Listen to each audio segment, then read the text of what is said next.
أعوذ بالله من الشيطان الرجيم. بسم الله الرحمن الرحيم. الحمد لله رب العالمين، والعاقبة للمتقين، والصلاة والسلام على سيدنا ومولانا محمد النبي الأمين المكين الكريم الحنين الرؤوف الرحيم، وعلى آله وأصحابه أجمعين. أما بعد، فقد قال الله تعالى عز وجل في القرآن الكريم: بسم الله الرحمن الرحيم. إن الله وملائكته يصلون على النبي يا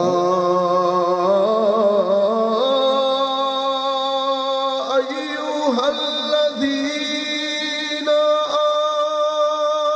آمنوا صلوا عليه وسلموا تسليما. صلاة يا رسول الله عليكم، سلام يا حبيب الله عليكم، صلاة يا رسول الله عليكم، سلام يا حبيب الله عليكم. هو الحبيب الذي ترجى شفاعته لكل هول من الأهوال مقتحم.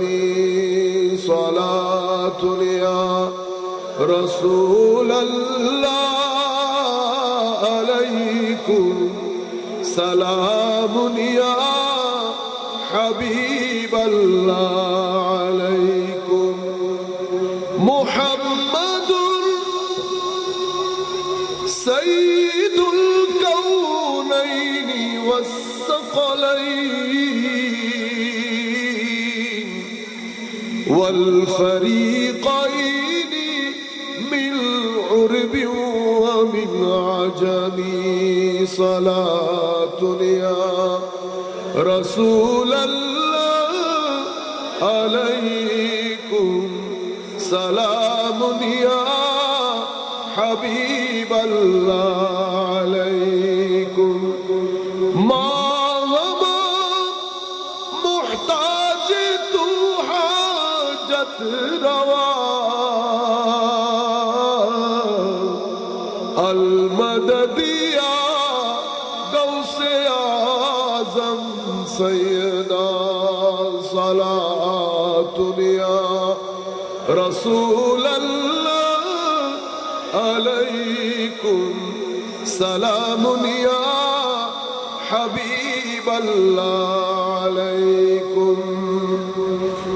اللهم صل على سيدنا مولانا محمد وعلى آل سيدنا مولانا محمد.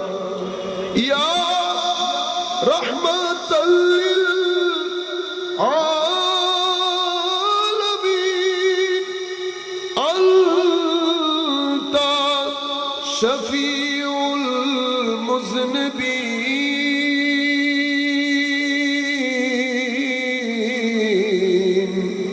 أكرم لنا يوم الحزين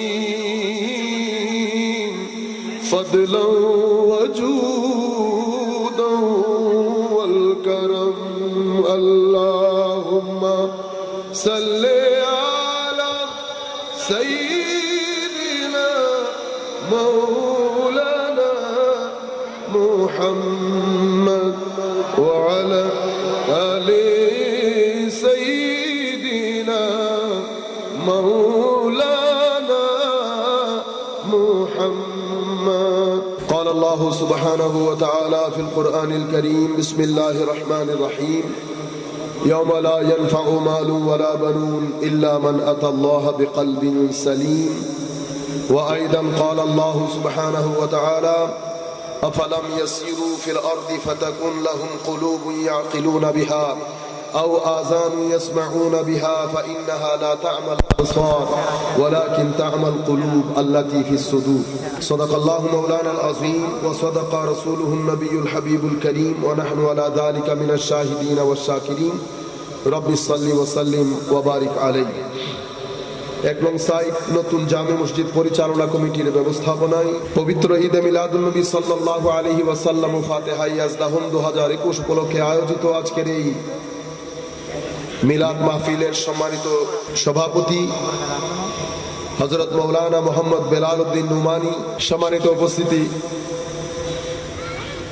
আমরা ঈদে মিলাদুন নবী সাল্লাল্লাহু আলাইহি ওয়াসাল্লামের শেষ হয়েছে এবং আমরা ফাতিহা ইয়াজদাহুম তথা হুজুর গৌসুল আজম আব্দুল কাদের জিলানী রাদিয়াল্লাহু তাআলা আনহু মাস শুরু হয়েছে। আমাদের ইসলামিক ট্রেডিশনের মধ্যে দুটি জিনিস পাওয়া যায়, একটাকে আমরা নবুয়ত বলি আর একটাকে আমরা বেলায়েত বলি। একটা নবুয়ত আর একটা বেলায়েত। নবুয়তকে তৌহিদের খুশবু বলা হয়, নবুয়ত তৌহিদের খুশবু আর বেলায়েত নবুয়তের খুশবু। আমি যদি এভাবে বলি, সংস্পর্শে বসবেন, মার একটা সুগন্ধি পাওয়া যায়, যায় না? বাবা ফুফু এদের, চাচা ফুফু এদের সংস্পর্শে বসলে বাবার একটা গন্ধ পাওয়া যায়। এই সুগন্ধিটা দুই কারণে হয়। একটা হচ্ছে জেনেটিক্যাল একটা ব্যাপার জড়িত থাকে। জেনেটিক্সের সাথে সাথে খুদাই একটা বৈশিষ্ট্য, যেটাকে আমরা তবিয়ত এবং ফিতরি বলি, ফিতরি জিবিল্লি, ন্যাচারালি কিছু বিষয় থাকে যার কারণে দুই দিক থেকে আমরা এই স্মেলটা গ্রহণ করি। চাচা এবং ফুফু থেকে বাবার, মা খালা ওনাদের থেকে মার। এটা জাস্ট আমি আপনাদেরকে বোঝানোর জন্য বলেছি। তো নবুয়ত ফ্র্যাগ্রেন্স দেয় তৌহিদে, আর ভেলায়ত ফ্র্যাগ্রেন্স দেয় নবুয়তের। কোরআনে পাকের মধ্যে নবুয়ত হোক অথবা ভেলায়ত হোক, এই দুইটার ক্রাক্স, মূল বিষয়, জাওহার, এই দুইটাকে পবিত্র কোরআনের মধ্যে আল্লাহ এলম বলেছেন। এলম বলতে আমরা যেটা বুঝি নলেজ। আমরা কি বুঝি? নলেজ। এখান থেকে আমার কথার শুরু। নলেজ আমরা দুইভাবে অর্জন করতে পারি। নলেজ আমরা দুইভাবে অর্জন করতে পারি। গতকালকে যারা আমাদের বক্তব্য ফলো করেছেন তারা হয়তো ডেফিনেটলি এটা শুনতে পেয়েছেন। আমি তবুও আজকেও এর কিছু জিনিস রিপিট করবো ইনশাআল্লাহ। নলেজ আমরা দুইভাবে অর্জন করি। তার আগে আমরা মানুষকে যদি জানতে চাই, মানুষ জিনিসটা কি, আমরা আগে নিজেকে নিজে জানতে হবে। তাহলে আমি বুঝতে পারবো আমার দৌড় কতটুকু, আমি কতটুকু পর্যন্ত যেতে পারি এবং কতটুকু আমি দেখতে পারবো। এই জিনিসটা জানতে হলে আমি আগে নিজেকে নিজে বুঝতে হবে আমার ভিতর পটেনশিয়াল কতটুকু দিয়েছেন আল্লাহ, আমার সামর্থ্য কতটুকু। দেখেন পৃথিবীতে আল্লাহ আমি ছাড়ো অসংখ্য সৃষ্টি আল্লাহ পৃথিবীতে করেছেন। কিছু জিনিস আমরা খুব ক্লোজলি দেখি, গরু, ছাগল। কুরবানের সময় আমরা গরু কিনি, অসংখ্য মানুষ আমরা গরু লালন পালন করি, কবুতর লালন পালন করি, মুরগি লালন পালন করি। প্রত্যেক সৃষ্টির সাথে আমাদের একটা মিল আছে। তারা ঘুমায়, আমরা ঘুমাই। তারা হাঁটে, আমরা হাঁটি। তারা খায়, আমরাও খাই। তারা পান করে, আমরাও পান করি। তাদের জিহ্বা আমাদের জিহ্বা, তাদের চোখ কান। রাতের বেলা হলে তারা ঝিমিয়ে পড়ে, তারও টায়ার্ড হয়, তারও এক সময় না এক সময় তাদের খেতে হয়, তাদেরও রোগ বালাই হয়। এই তাবৎ জিনিসগুলো আমি যদি বিচার বিবেচনা করি তো তার আর আমার মধ্যে কোনো ফারাক নাই। কিন্তু আল্লাহ মানুষকে শুধু সৃষ্টির সেরা জীব বলেন নাই, নূরানি ফেরেশতাগুলা দিয়ে মানুষকে আল্লাহ সিজদা করিয়েছেন। কিছু তো একটা আছে, কিছু তো একটা আছে। ফেরেশতারা আমরা জানি খাদ্য দ্রব্য এবং গুনাহ, এই তাবৎ জিনিস থেকে ফেরেশতারা মুক্ত। কেন? যেই জিনিসগুলার কারণে মানুষ গুনাহ করে ওই ডিভাইসটাই আল্লাহ ফেরেশতাদের মধ্যে ফিট করেন নাই, সেই কারণে তারা গুনাহ থেকে মুক্ত। তাদের মধ্যে নফস নামী কোনো জিনিস আল্লাহ রাখে নাই।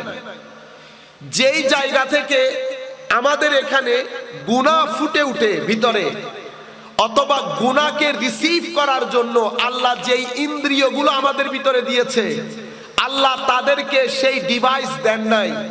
যার কারণে তারা সৃষ্টি হলেও অন্য ৮-১০ জন সৃষ্টির মতো না। তাদের ওখানে অন্ধকার বলে কোনো কিছু নাই, তাদের কাছে খারাপ বলেও কোনো কিছু নাই। তারা শুধু আল্লাহর তাসবিহ, তাহমিদ, তাকবীর, আল্লাহ রাব্বুল আলামিনের ইবাদত রিয়াজত নিয়ে থাকেন। এটাই তাদের রুহানি গাযা। তাদের কোনো খাদ্যদ্রব্যের প্রয়োজন পড়ে? তারা দিনের বেলার খাদ্য, রাতের বেলার খাদ্য, চা পানি কোনো কিছুই তারা গ্রহণ করেন না।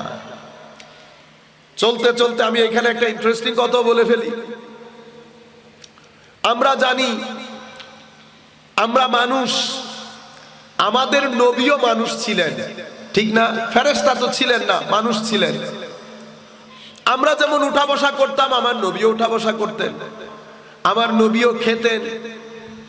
যা কিছু আমরা করি একটা সাধারণ মানুষ করে, তা সবকিছু আমার নবীর মধ্যে ছিল। কেন? কারণ আল্লাহ ওনাকে আমাদের শিক্ষার জন্য পাঠিয়েছেন। কিভাবে উঠতে হবে, কিভাবে বসতে হবে, কিভাবে খেতে হবে, কিভাবে যেতে হবে, ইভেন টয়লেট কেমনে ইউজ করতে হবে, এটাও আল্লাহর নবী আমাদেরকে শিখিয়েছেন। ডান পা দিয়ে ঢুকবো না বাম পা দিয়ে ঢুকবো, সেখানে সেই জায়গার আদব কি হবে।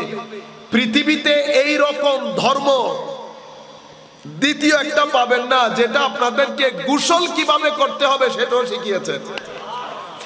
এবং টয়লেট করার পরে আপনি নিজেকে পরিষ্কার কিভাবে করবেন সেটাও এই ধর্ম শিখিয়েছে। এটা পৃথিবীর কোনো ধর্মের ক্ষেত্রে আপনি পাবেন না।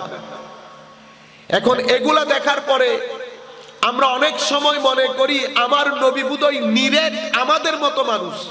আমরা মনে করি, মনে হওয়াটা দোষের কিছু না, মনে হওয়াটা দোষের কিছু না। কারণ আপনি নির্দিষ্ট একজন শিক্ষকের সাথে বসেছেন, নির্দিষ্ট একটা শিক্ষা প্রতিষ্ঠানে পড়েছেন, নির্দিষ্ট কিছু সিলেবাস বই পড়েছেন, পৃথিবীতে ঘোরেন নাই, বড় বড় শিক্ষকের মজলিসে পড়েন নাই, যার কারণে ব্রেইন ড্যাম হয়ে যায়। আপনি যেখানে ক্লাস 1 করবেন সেখানে যদি আপনি মাস্টার ডিগ্রি পড়ে বের হন, আপনার মনে হবে এটাই পৃথিবীর সবচেয়ে বড় সমুদ্র। যখন আপনি বের হয়ে আসেন তখন আপনি বুঝতে পারবেন যেটার মধ্যে আপনি এতদিন ছিলেন সেটা ছোট্ট একটা ডোবা ছিল, পুকুরও ছিল না। এই জন্য মানুষকে সফর করতে হয় অনেক বেশি। আমি আপনাদেরকে বোঝাতে যেটা চাচ্ছিলাম যে ফেরেশতারা খাবার গ্রহণ করতো না, প্রয়োজন পড়তো না। কেন? কারণ নূর বা লাইট, নূরে খাদ্য বক্ষণ করতে হয় না। তারও খাদ্য গ্রহণ করেন, কিন্তু তাদের খাদ্য হচ্ছে জিক্রে ইলাহি। এটা তাদের খাদ্য, এটা তাদের খাদ্য। আমরা জানি হুজুরে করিম সাল্লাল্লাহু আলাইহি ওয়াসাল্লাম বছরের একটা নির্দিষ্ট সময় পর্যন্ত আমার নবী সৌমে বেসাল করতেন। কি করতেন? সৌমে বেসাল মানে ধারাবাহিক ভাবে কোন সেহরি এবং ইফতারি ছাড়া অভুক্ত থাকা, না খাওয়া, একদিন দুই দিন না, ধারাবাহিক ভাবে। আমরা জানি এটা দেখার পরে অনেক সাহাবীও চেষ্টা করেছেন। এখানে আমার নবী সাহাবীদের একটা কনসেপচুয়াল ক্লারিটি করেছেন। আমার আওয়াজ যেখানে যেখানে যাচ্ছে অনলাইনের মাধ্যমে, বিশেষ করে আমার এখানে অনেক ছাত্র দেখতে পাচ্ছি, আপনারা, আমি যে একটা শব্দ বলেছি এটাকে আপনারা মুখস্থ করে নেবেন, কনসেপচুয়াল ক্লারিটি। মানে সাহাবায়ে কেরামও চেষ্টা করছিলেন যে আমরা নবীকে নবীর মতো করে সৌমে বেসাল করি। তো আমার নবী ওনাদেরকে ডেকে বলেছেন যে দেখো, আমি তোমাদের মতো অবশ্যই, কিন্তু আমি তোমাদের মতো নই। আমি তোমাদের মতো অবশ্যই, কুল ইন্নামা আনা বাশার মিসলুকুম, তোমাদের মতো, কিন্তু আমি তোমাদের মতো নই। আইয়ুকুম মিসলি ইন্নী লাস্তু কাহাইআতিকুম, আমি তোমাদের মতো নই। কথাটা কত দারুণ না? আমি তোমাদের মতো, কিন্তু আমি কোনোভাবেই তোমাদের মতো নই। কেন? আমি এই যে সৌমে বেসাল করি, ভাগ্য ভালো যে রমজানের মাস চলে আসছে। যদি রমজান শুরু না হতো তো আমি এমন ভাবে রোজা রাখা শুরু করতাম, তোমাদের মধ্যে যারা আমাকে তোমাদের মতো মনে করো, যতক্ষণ পর্যন্ত তোমাদের এই ধারণা ভুল, এই ভুলটা যতক্ষণ না ভাঙতো ততক্ষণ আমি ধারাবাহিক রোজা রাখতাম। শুধু রমজান চলে এসছে বিধে আমি ভেঙে ফেলেছি। কি বলেছে দেখেন, যারা তোমাদের মধ্যে আমাকে তাদের বরাবর মনে করে, মিসল মনে করে, লাইকনেস এটা মনে করে, যতক্ষণ পর্যন্ত তাদের এই ধারণা না ভাঙবে ততক্ষণ আমি সৌমে বেসাল করতাম, যাতে তোমরা এটা তোমাদের ধারণা পোক্ত হয়ে যায় যে আমি তোমাদের মতো নই, কিন্তু আমি তোমাদের মতো। আজীব বিষয় না? তার মানে হচ্ছে আমি মানুষ, কারণ আমাকে আল্লাহ ফেরেশতাদের মধ্যে প্রেরণ করে নাই, আমাকে আল্লাহ মানুষের মধ্যে পাঠিয়েছে। আল্লাহ কোরআনে পাকের মধ্যে বলেছেন, তোমরা ফেরেশতা হলে ফেরেশতা পাঠাইতাম, কিন্তু তোমরা তো ফেরেশতা নও, তোমরা মানুষ। তোমাদেরকে তোমাদের মডেল লাইফ স্কেচ ঠিক করার জন্য আমি এই নবী পাঠিয়েছি, কিন্তু বৈশিষ্ট্যের দিক থেকে উনি ইমাম, তোমরা মুসল্লি। উনি ইমাম, তোমরা মুসল্লি। উনি ঈমান, তোমরা মুমিন। উনি ঈমান, তোমরা মুমিন। হুজুর করিম সাল্লাল্লাহু আলাইহি ওয়াসাল্লাম, আল্লাহর নবীকে আল্লাহ ব্যক্তিত্বের মধ্যে দুটি ডাইমেনশন দিয়েছেন। এক ডাইমেনশন বশরিয়তে, এক ডাইমেনশন নূরানিয়তে। এক ডাইমেনশন নূরানিয়তে। এই নূরের যে ছিটে ফোটা, এটা আমরা আলোচনার মধ্যে, মৌলিক আলোচনায় আসলে আমরা শিখতে পারবো। আমরা মানুষও যারা আছি, আমরা মানুষ, আমাদের ভিতরে আল্লাহ রূহি, প্রত্যেকের ভিতরে রুহে ইলাহির চেরাগ জ্বলছে। রুহে ইলাহির চেরাগ জ্বলছে, প্রত্যেকের ভিতরে জ্বলছে। কারো ভিতরের নূর সকাল 6টার আলোর মতো, কারো ভিতরের নূর সকাল 7টার আলোর মতো, কারো ভিতরের নূর সকাল 8টার মতো, কারো ভিতরের নূর দুপুর 12টার মতো। আমরা দিন এবং রাত বলি না, আবার রাতকে ভাগ করি না, এটা বিকাল বেলা, এটা সন্ধ্যা বেলা, এটা রাত্রি বেলা। কেন? কারণ রাতের অন্ধকার এই 3 টাইমে এক ধরনের থাকে, দিনের মধ্যেও সেই। একটাকে সকাল বেলা বলি, একটাকে দুপুর বেলা বলি, দিনের বেলা, কারণ সব সময় লাইট এক ধরনের হয় না। তো আমার নবী সাহাবায়ে কেরামকে বলছেন, কনসেপচুয়াল ক্লারিটি দিচ্ছেন, হে আমার সাহাবায়ে কেরাম, এই কাজ তোমরা করিও না, এটা তোমরা পারবা না। কেন? কারণ আমি বৈশিষ্ট্যের দিক থেকে, বাতেনি ভাবে, ভিতরের দিক থেকে আমি তোমাদের মতো নই। কেন? কারণ আমাকে আমার আল্লাহ খাওয়ান, আমাকে আমার আল্লাহ পান করান। তো এই যে খাওয়া পান করানো, এখানে রুটি আর ভাত খাওয়ার প্রশ্ন না। এই গেজাটা রুহানি গেজা, নুরানি গেজা, এটা ফেরেশতাদের গেজা। যেই খাদ্য ফেরেশতারা ভক্ষণ করতেন, একই খাদ্য আমার নবীও ভক্ষণ করেছেন। সৌমে বেসাল যখন আমার নবী রাখতেন, তো নবী পাকের ভিতরের অংশ নুরানিয়ত বশরিয়তের উপর কি হয়ে যেত? ওভারকাম করত। সেই কারণে বাশার মানুষ হিসেবে যেই জিনিসের মুখাপেক্ষী, সেই মুখাপেক্ষিতা আমার নবীর থাকতো না। সেই কারণে সাহাবায়ে কেরামের মতো এত আজিমুশ-শান ব্যক্তিদেরকে আমার নবী বলছেন তোমরা পারবে না। অথচ তাকওয়া পরহেজগারের দিক থেকে নবীদের পরের স্থান সাহাবায়ে কেরামদের, কিন্তু তাদেরকে বলছে আমার নবী তোমরা পারবে না। তো আমরা আপনাদেরকে যেটা বোঝাতে চাচ্ছিলাম, এই যে এলম, এই এলম যেটা, এই এলম অর্জনের জন্য আল্লাহ রাব্বুল আলামিন মানুষের ভিতরে কিছু ডিভাইস সেট করেছেন, কিছু ডিভাইস সেট করেছেন। আপনি যদি মানুষ নিয়ে পড়েন, মাদ্রাসার যারা আছে তাদেরকে বলবো, আপনারা একেবারে উর্দুতে পাওয়া যায় আল্লামা ইকবালের আসরারে খুদি, আসরারে খুদি আপনারা অবশ্যই পড়বেন, অনেক বেশি পড়বেন। এখন আমাদের ভাইরাল বক্তা না, লেখাপড়া জানা বক্তা বড় প্রয়োজন, লেখাপড়া জানা বক্তা বড় প্রয়োজন। এবং মনে রাখবেন আপনার কথাবার্তার উপর, এখানে আমার কিছু ছাত্র আছে, আমি ছাত্রদেরকে বলছি, বাকিদেরকে না, আপনার কথাবার্তার উপর ধর্মের প্রেস্টিজ ডিপেন্ড করছে। আমার ধর্ম অনেক প্রেস্টিজিয়াস, আপনারা আমাদেরকে দেখছেন না, আমরা বাইরে এত সায়েন্টিফিক টেকনোলজিক্যাল ডেভেলপমেন্টের দুনিয়ার মধ্যে ধর্মের কথা বলতে কখনো আমাদের কি হয় না, আমাদের নিজেদেরকে ছোট মনে হয় না। কেন? কারণ আমরা বুঝি সমাজের সবচেয়ে ফরওয়ার্ড জিনিসের কথা আমরা মানুষের সম্মুখে তুলে ধরছি। আপনার প্রেজেন্টেশনের উপর ডিপেন্ড করছে ধর্মের প্রেস্টিজ। সুতরাং অধিক হারে লেখাপড়া বড় জরুরি হয়ে গেছে। আয়োজক যারা আছেন তাদেরকে বলবো, আমরা বোধহয় কিছু জায়গায় জুলুম করে ফেলছি। আমরা বড় বড় আলেমদেরকে দাওয়াত দেওয়া বন্ধ করে দিয়েছি ভাইরালদের জন্য। কিসের জন্য? ভাইরালদের জন্য। আপনারা দাওয়াত দেন, অতঃপর আপনারা টেলিফোনে আবার বদনাম করেন, জিনিসগুলো দোহরাপন হয়ে যাচ্ছে। আলেমদেরকে দাওয়াত করেন, বড় বড় আলেমদের, শুধু ওয়াজের জন্য না, এদের সুহবতের অনেক তাসির থাকে, সুহবতের অনেক তাসির থাকে। এই জিনিসগুলো আমরা যদি খুব দ্রুত না কমিয়ে ফেলি তো আমাদের জন্য শনির দশা অপেক্ষা করছে। কিসের দশা? শনির দশা। এখন আমাদের যেহেতু অন্য কোনো পন্থা নাই, আমরা কি করি? একজন আরেকজনের পিছন ধরে রাখি, কারণ অন্য কোনো কাজ থাকতে হবে। তো যদি পড়ালেখার কাজ, যেই ব্যক্তি পড়ালেখার কাজে ব্যস্ত থাকে সেই ব্যক্তি তো দুনিয়া দেখার কথা না, কারণ বিশাল সমুদ্র। আপনি একটা কিতাব পড়তে বসলে তো 2 বছর শেষ হয়ে যাওয়ার কথা। জিন্দেগিতে আপনার হায়াতে জিন্দেগি কতটুকুন থাকে? আমরা সেই দিকে এগুতে হবে। সাধারণ মানুষ, আয়োজক, তারা যেমন সচেতনতা দরকার, আমরা মানুষ জড়ো করার দরকার নাই। কত মানুষ এসেছে ডাজন্ট ম্যাটার।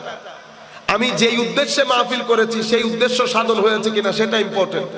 মানুষ আসলেও কি, মানুষ না আসলেও কি, সবচেয়ে বড় ব্যাপার হচ্ছে এখানে কত মানুষ আসছে বসছে, এটা কোনো জিনিস ম্যাটার করে না। অনলাইনের মাধ্যমে আমরা বাসায় যেতে যেতে মিনিমাম 50,000 মানুষ দেখবে এই প্রোগ্রাম। সুতরাং এখানে কত মানুষ আসছে কোনো ব্যাপার না। কাজেই আমি ছাত্রদেরকে বিশেষ করে বলছি, আল্লাহর ওয়াস্তে অনেক লেখাপড়া দরকার, অনেক লেখাপড়া, যত বেশি আপনারা পারবেন। বলতে চাচ্ছিলাম এই এলম, এটা আপনি অর্জন করার জন্য আল্লাহ মানুষের ভিতরে কিছু ডিভাইস দিয়েছেন। মানুষকে আল্লাহ ফেরেশতা বানান নাই, মানুষকে আল্লাহ নিরেট শয়তানও বানাই নাই। আল্লাহ ফেরেশতা বানিয়েছেন, সেখানে কোনো কু দেয় নাই। কু মানে কুমন্ত্রণা, কু ধারণা, কু জিনিস, কুর কোনো কিছু ফেরেশতাদের মধ্যে ঢুকায় নাই। আল্লাহ শয়তান বানিয়েছে, সেখানে সু কোনো কিছু দেয় নাই, কোনো জিনিস সু নাই। এ হচ্ছে পরিপূর্ণ রূপে কু, আর ফেরেশতা পরিপূর্ণ রূপে সু। মাঝখানে বানিয়েছেন মানুষ, এটা হচ্ছে মিক্সচার বিটুইন সু এন্ড কু। এটা একটা ফালুদার মতো বানিয়েছেন, ফালুদা। এখানে আল্লাহ সুও দিয়েছেন, এখানে আল্লাহ কুও দিয়েছেন। দারুণ বিল্ডিং। মানুষ হচ্ছে অসাধারণ এক বিল্ডিং, দেখতে দারুণ। আপনি বিল্ডিং এর মধ্যে যেমন বাথরুম খানা বানাইতে হয়, এটা ছাড়া বিল্ডিং করে লাভ আছে? নাই। মানুষকেও আল্লাহ দারুণ বিল্ডিং বানিয়েছেন, সেটার ভিতরে আল্লাহ একটা টয়লেটও দিয়েছেন, বাথরুম। ঘরের মধ্যে যদি টয়লেটের পাইপ ফেটে যায়, পুরা ঘর দুর্গন্ধযুক্ত হয়ে যায়। আপনি ঘর পরিষ্কার করে লাভ নাই, এই পরিষ্কার করবেন এই গন্ধ হবে, এই পরিষ্কার করবেন এই গন্ধ হবে। কেন? কারণ হচ্ছে আপনার ভিতরের পাইপ ফেটে গেছে। পাইপ যেহেতু ফেটে গেছে, আপনি পাইপ রিপেয়ার করার আগ পর্যন্ত ঘর থেকে গন্ধ যাবে না। অথচ আপনার ঘর অনেক সুন্দর, একেবারে চকচকে ধবধবে সাদা, টাইলস দিয়ে দারুণ করে ঘর বানিয়েছেন। একবার চিন্তা করে দেখেন তো দুর্গন্ধের মধ্যে থাকতে পারবেন কিনা? পারবেন না। আমার আল্লাহ রাব্বুল আলামিন মানুষকে বানিয়েছেন এই আন্দাজে, অসাধারণ চাকচিক্য দিয়ে। যেভাবে ডাক্তাররা অ্যান্টিবায়োটিক বানায়, কি বানায়? অ্যান্টিবায়োটিক। আল্লাহ কোরআনে পাকের মধ্যে নিজে বলছেন, আমি জানি মানুষকে না'লামু মা তুওয়াসবিসু, আমি জানি মানুষের ভিতরে ওই টয়লেটের পাইপটা ফাটিয়ে দেয় কে। আল্লাহ নিজে বলছেন আমি জানি, আমি নিজে দিয়েছি সেটা। এরপরে আল্লাহ দেখেন এই ঘরটাকে যদি পাইপ বন্ধ থাকে, প্রত্যেক কিছু জায়গার মধ্যে ফিটেড থাকে, আল্লাহ রাব্বুল আলামিন বলছেন আশরাফুল মাখলুকাত লাকাদ কাররামনা বানি আদম। বানি আবার এই লাকাদ কাররামনা বানি আদমের মধ্যে আল্লাহ রাব্বুল আলামিন আবার তিন শ্রেণী করেছেন। একজনকে বলেছেন জালিম, সুম্মা আওরাসনাল কিতাব, ওই আয়াতের মধ্যে জালিমুল লিনাফসে। আরেক ধরনেরকে বলেছেন মুক্তাসিদ, আরেক ধরনেরকে বলেছেন সাবিকুন বিল খায়রাত। একজন আমার বান্দা খালি নিজের উপর জুলুম করে, কি করে? মানে গুনাহ করে। আমার কিছু বান্দা বড় মডারেট, অনেক পার্সোনালিটি সম্পন্ন, অনেক পার্সোনালিটি সম্পন্ন। কেন? কারণ পাইপের খবর রাখে, পাইপ কোনো ফেটে যাচ্ছে কিনা এটা লুক আফটার করে। আমার আরেক ধরনের বান্দারা সাবিকুন বিল খায়রাত, ভালো কাজের মধ্যে, আমালে সালেহার মধ্যে অনেক দূর এগিয়ে। এটা আল্লাহ রাব্বুল আলামিন তিন শ্রেণীর করেছেন। কিন্তু আল্লাহ নিজে বলছেন যে এখানে ওয়াসওয়াসা মানে পাইপটা ফাটিয়ে কে দেয় আমি জানি। এটার উপর ভিত্তি করে আল্লাহ একদলকে বলেছেন Ashraf, the best of creation, সবচেয়ে উন্নত মানের। আবার আপনি যদি সূরা ৩ পড়েন, ওয়াত-তিনি ওয়াজ-যাইতুনি ওয়া তুরি সিনিন ওয়া হাযাল বালাদিল আমিন লাকাদ খালাকনাল ইনসানা ফি আহসানি তাকওয়িম ثم رددناه أسفل سافلين। একই আয়াতের মধ্যে আল্লাহ বলছেন লাকাদ খালাকনাল ইনসানা ফি আহসানি তাকওয়িম। আল্লাহ নিজে বানিয়েছেন, নিজে বানিয়ে নিজে বলছেন কি দারুণ করে বানিয়েছে। আপনি নিজে করে যদি মানুষের সামনে বলেন দা বেস্ট, মানুষ গ্রহণ করবে, কিন্তু এটা মালিক, মালিক নিজে বানিয়ে। মাদ্রাসার ছাত্ররা জানে আহসান সুপারলেটিভ ডিগ্রি। আল্লাহ নিজে বলছেন লাকাদ খালাকনাল ইনসানা ফি আহসানি তাকওয়িম, আমি পুরা structure in and out, in and out, পরিপূর্ণ স্ট্রাকচারকে in the best form of creation, অতি উন্নত মানের করেছে, ইন এন্ড আউট। আবার পরে আয়াতে বলছে সুম্মা রাদাদনাহু আসফালা সাফিলিন। কিন্তু এই মানুষ পরবর্তীতে কোথায় যায়? ধ্বংসের, নষ্টের একেবারে অতল তলে। এই জিনিসটাকে কোরআনের অন্য আয়াতের মধ্যে আল্লাহ আবার ব্যাখ্যা করে বুঝিয়েছেন। সেটা কি? আল্লাহ বলছেন আমি তাদেরকে কিছু ডিভাইস দিয়েছি, প্রত্যেকটা ডিভাইসের আলাদা আলাদা কর্ম আছে। তারা সেই ডিভাইসগুলো যেই কারণে বানিয়েছি আমি তাদেরকে জানিয়েছি কেন বানিয়েছি।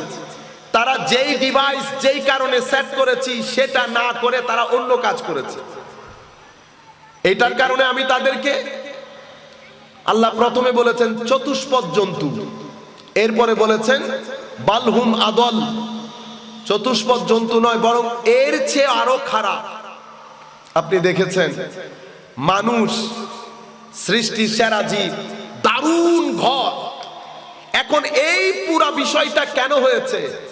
হচ্ছে মানুষকে আল্লাহ রাব্বুল আলামিন ভিতর এবং বাহির, ভিতর এবং বাহির, মানুষের দুটি দুনিয়া, কিন্তু মানুষের মূল চরিত্রটা গঠিত হয় ভিতরের আলো দিয়ে। কি আলো দিয়ে? ভিতর। মানুষের চরিত্র গঠিত হয়, কিছুক্ষণ আগে আমাদের খতিব সাহেব বলছিলেন, আমি ওই কথাটাই শেষ করব, কলবের বিষয়টা। মানুষের মূল চরিত্র গঠিত হয় ওই ভিতরের ডিভাইস দিয়ে। এটার সাথে এটার কোনো মিল, এটার কোনো ইম্প্যাক্টই নাই। চরিত্র গঠিত হয় ভিতর দিয়ে। ওই ফাইভ আপনাকে বন্ধ করতে হবে। ফাইভ যদি হায় হায়, জালালউদ্দিন রুমি মসনবীর মধ্যে এক্সাক্ট এই কথাটাই বলেছেন। আমি আপনাদেরকে একটু তেল মালিশ, তেল তুল লাগিয়ে বলেছি ঘর টর। দেখেন হাদিসে পাকের মধ্যে, এটা মুসলিম শরীফের রিওয়ায়াত, একটা জানাজা রাসূল করিম সাল্লাল্লাহু আলাইহি ওয়াসাল্লামের পাশ দিয়ে যাচ্ছে। আমার নবী সিম্পল জিজ্ঞেস করেছে, আল মুস্তারিহ আও আল মুস্তারাহ মিনহু, এটা নিজে শান্তির সাথে চলে যাচ্ছে না আমাদেরকে শান্তি করে চলে যাচ্ছে? মানুষটা, সাহাবায়ে কেরাম জিজ্ঞেস করছি, ইয়া রাসূলুল্লাহ, মুস্তারি এবং মুস্তারাহ মিনহু এটা কি জিনিস? আমার নবী বললেন, কিছু মানুষ মারা যায় যাদের মৃত্যুতে তারা পৃথিবী থেকে নাজাত পেয়ে যায়, মালিকে হাকিকির জিয়ারতে তাদের খুশির কোনো অন্ত থাকে না, কুল কায়নাত তাদের জন্য কাঁদে, আর তারা মৃত্যুকে আলিঙ্গন করে নিয়ে হাসে।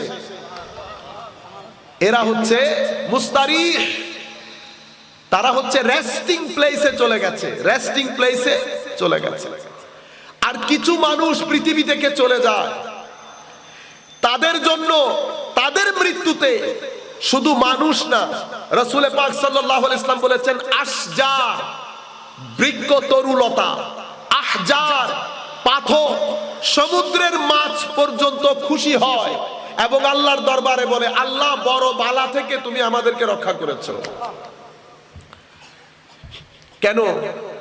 ভিতরের এই ডিপুর শিলাই যদি খুলে যায়, এই মানুষ যাকে আল্লাহ আশরাফুল মখলুকাত বলেছে, এই মানুষ, যেই ব্যক্তি রাত্রিবেলা একটা সিজদা দিয়ে নিজের তকদির পরিবর্তন করে ফেলতে পারে, এমন মানুষ যেই ব্যক্তি চরিত্র দিয়ে ফেরেশতার রূপ ধারণ করতে পারে, জমিনে চলাচল করে কিন্তু চরিত্রের কারণে ফেরেশতার মতো হয়ে যায়, ফেরেশতার যোগ, রুকু, সিজদা, জিন্দেগির মধ্যে ফেরেশতীয় স্বাদ গ্রহণ করে, এমন মানুষ যখন শিলাই খুলে যায় ভিতরে, এই ফেরেশতীয় মানুষ শয়তানের রূপে আপনি সমাজের মধ্যে দেখতে পাবেন। মানুষ আল্লাহর এক আজীব সৃষ্টি। সেই কারণে আল্লামা ইকবাল লিখেছেন আসরারে খুদি, মসনবীর মধ্যে জালালউদ্দিন রুমি রহমতুল্লাহ আলাইহি রচনা করেছেন, মানুষ কত দূর যেতে পারে। তো বলতে চাচ্ছিলাম, আমার নবী সাল্লাল্লাহু আলাইহি ওয়াসাল্লাম কিছু জিনিস আমাদেরকে ইশারা করেছেন। আমরা বলেছি নবুয়ত তৌহিদের খুশবু রাখে। তো আমার নবী বলছেন, হে আমার সাহাবায়ে কেরাম, আমি যখন ইমামতির মধ্যে দাঁড়াই, তোমরা কখনো এটা মনে করিও না যে আমি তোমাদেরকে পিছনে দেখতে পাই না। আমি নবী সামনে যেভাবে দেখতে পাই, পিছনেও সেভাবে দেখতে পাই। আমার কাছে কোনো সামনে কোনো পেছনে নাই। কেন? কারণ আমি নিরেট বশর না, আমি নূরও বটে। নূরের জন্য যেমন সামনে পিছনে নাই, আমার জন্য তেমন সামনে পিছনে নাই। তোমরা পিছনের রুকু সিজদার কথা বলছো, এটা বুখারী মুসলিম শরীফের রিওয়ায়াত। তোমরা তোমাদের রুকু সিজদার কথা বলছো, না না না। আমি ইমামতির জায়নামাজে দাঁড়িয়ে তোমরা যখন আমার পেছনে নামাজ আদায় করো, আমি তোমাদের ভিতরে কলবের বর্তনের খুশু এবং খুদু পর্যন্ত দেখি। চিন্তা করতে পারবেন? তো এই যে কলবের ভিতরে আপনি দুনিয়ার হার্ট স্পেশালিস্টকে একসাথে করে যদি হার্টের অপারেশন করে বের করতে বলেন, যে কাইন্ডলি যদি আমাকে একটু বলতেন আমার এখানে আল্লাহর ভয় কতটুকু আছে, পৃথিবীর সমস্ত ডাক্তার একসাথে হয়েও আপনাকে এই জিনিসটা বলতে পারবে না। কেন? কারণ আমরা বাশার, আমাদের কিছু লিমিটেশনস আছে, আমাদের মধ্যে সীমাবদ্ধতা আছে। কিন্তু মানুষকে যে আল্লাহ নিরেট শক্তি দান করেছে, সেই শক্তির উৎসস্থল হচ্ছে ইলম, জ্ঞান, আখলাক, অতঃপর রাতের সিজদা। এই তিন জিনিস যখন কোনো ব্যক্তির কলবের বর্তনে জমা হয়, তার ভিতরে ওই কলবের বর্তন দিয়ে একটা চেরাগ জ্বলে উঠে। এই চেরাগ বাড়তে থাকে, বাড়তে থাকে, বাড়তে থাকে। একটা পর্যায়ে এমন আসে, সেই ব্যক্তির চোখ, কান, মুখ, হাত, আপাদ মস্তক থেকে নূর বের হতে থাকে। মানুষ তার মজলিসে বসলে সে মুখে কথা বলতে হয় না, লাইট আমাদের সামনে থাকলে যেভাবে শরীর ঘেমে যায়, অনুরূপ ভাবে ওই রুহানি লাইটের তেজে হাজারো মানুষের কলবের বর্তনের কালি পরিষ্কার হয়ে যায়, তারা মুখ দিয়ে কথা বলতে হয় না। এই জিনিসটাকে বোঝানোর জন্য কোরআনে পাকের মধ্যে আল্লাহ বলেছেন, হে মানুষ, আফামান শারাহাল্লাহু সাদরাহু লিল ইসলাম ফাহুয়া আলা নূরিম মির রাব্বিহি, ফাহুয়া আলা নূরিম মির রাব্বিহি। যখন আল্লাহ রাব্বুল আলামিন ইসলামের জন্য কারো সিনা খুলে দেন, তখন আল্লাহ তার ভিতরে একটা নূর থ্রো করেন। কি করেন? থ্রো। তো মাওলায়ে করিম যখন নূর দেন, ওইটা মোমবাতির আলো না, ওইটার আপনার মার্কিউরি ভাল্ব না, ওইটা যে আপনি 5 মাইল দূর পর্যন্ত দেখতে যাওয়ার ভাল্ব না। এটা তো আমরা লিমিটেড লোক, লিমিটেড কাজ করব। মাওলায়ে করিম যখন এই নূর দান করেন, এবং এই নূর যখন কেউ ধারণ করে, এটার পাওয়ার বাড়ানোর জন্য রাতের সিজদা দিয়ে একাকার করে ফেলেন, আখলাক দিয়ে, ইবাদত দিয়ে, রিয়াজত দিয়ে।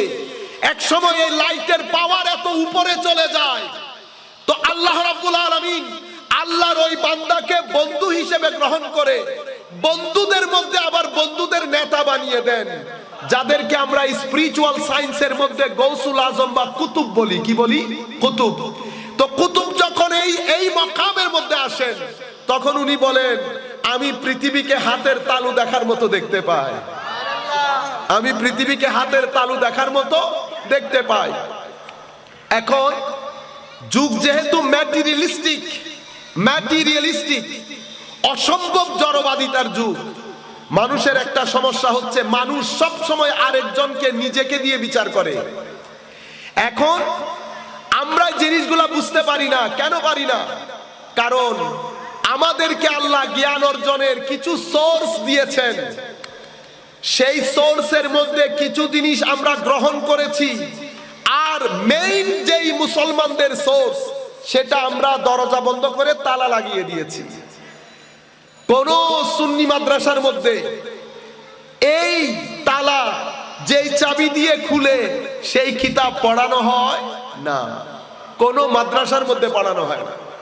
সেই কারণে আমরা ফতোয়াবাজি করি। কি করি? ফতোয়াবাজি করি।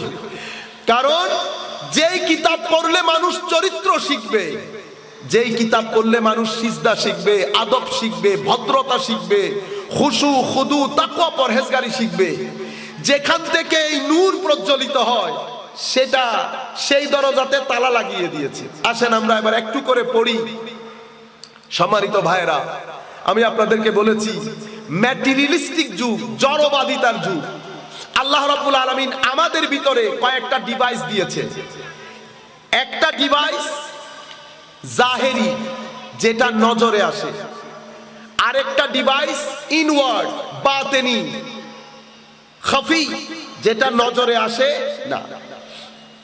যেটা নজরে আসে, যেমন আমি দেখতে পাচ্ছি এই কাপড়ের কালার সবুজ, সেটা আমি কান দিয়ে বুঝতে পারি নাই, নাক দিয়েও বুঝতে পারি নাই, সেটা চোখ দিয়ে বুঝতে পেরেছি।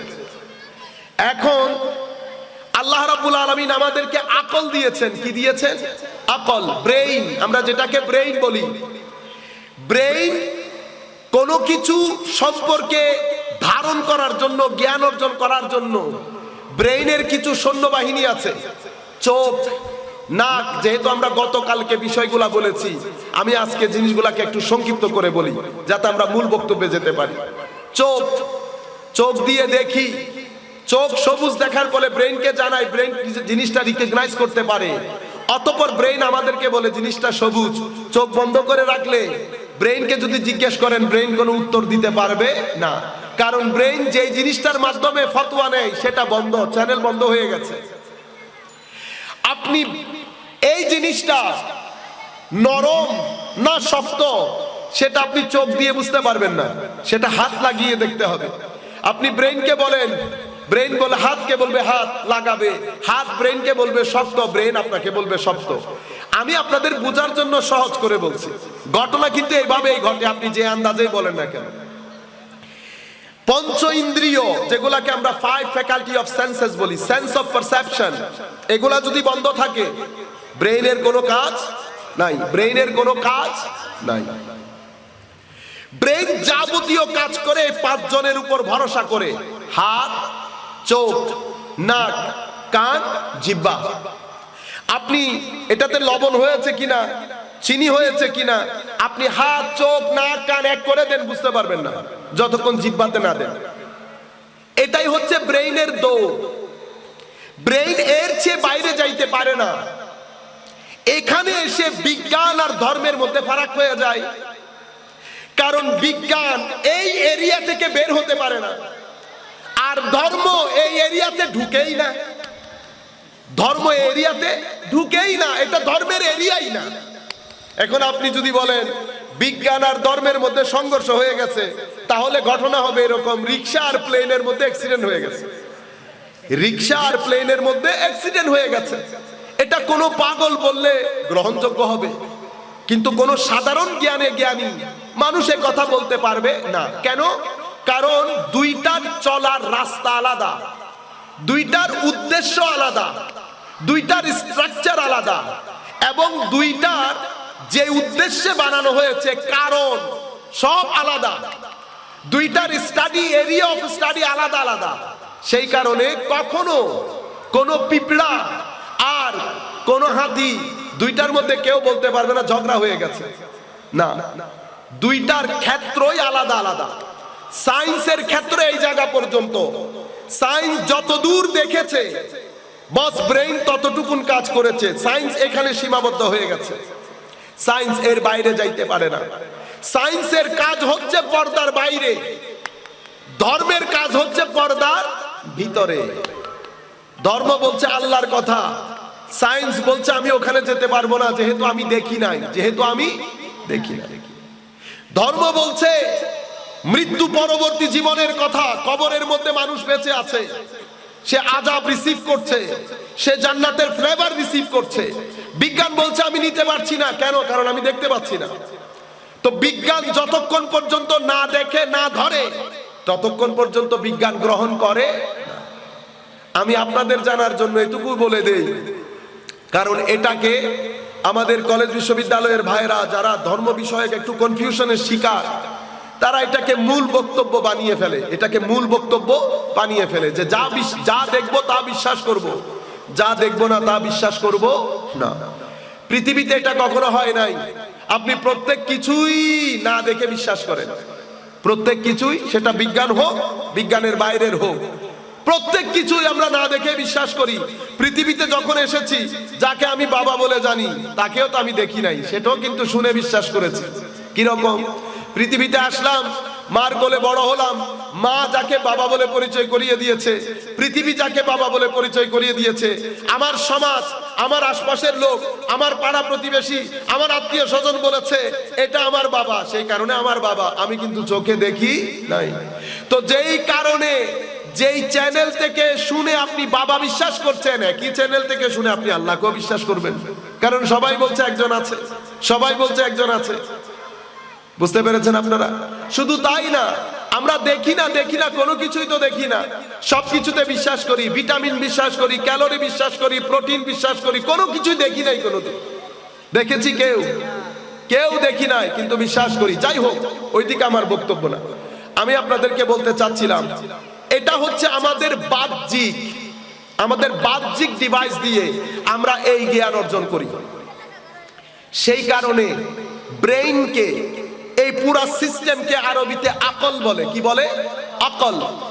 এখন এই আকলের অর্থ করতে গিয়ে ইমাম আবু মনসুর আল আজহারি উনার তাজিবুল লুগা এই কিতাবের মধ্যে উনি বলছেন আকল মানি হচ্ছে বেঁধে রাখা।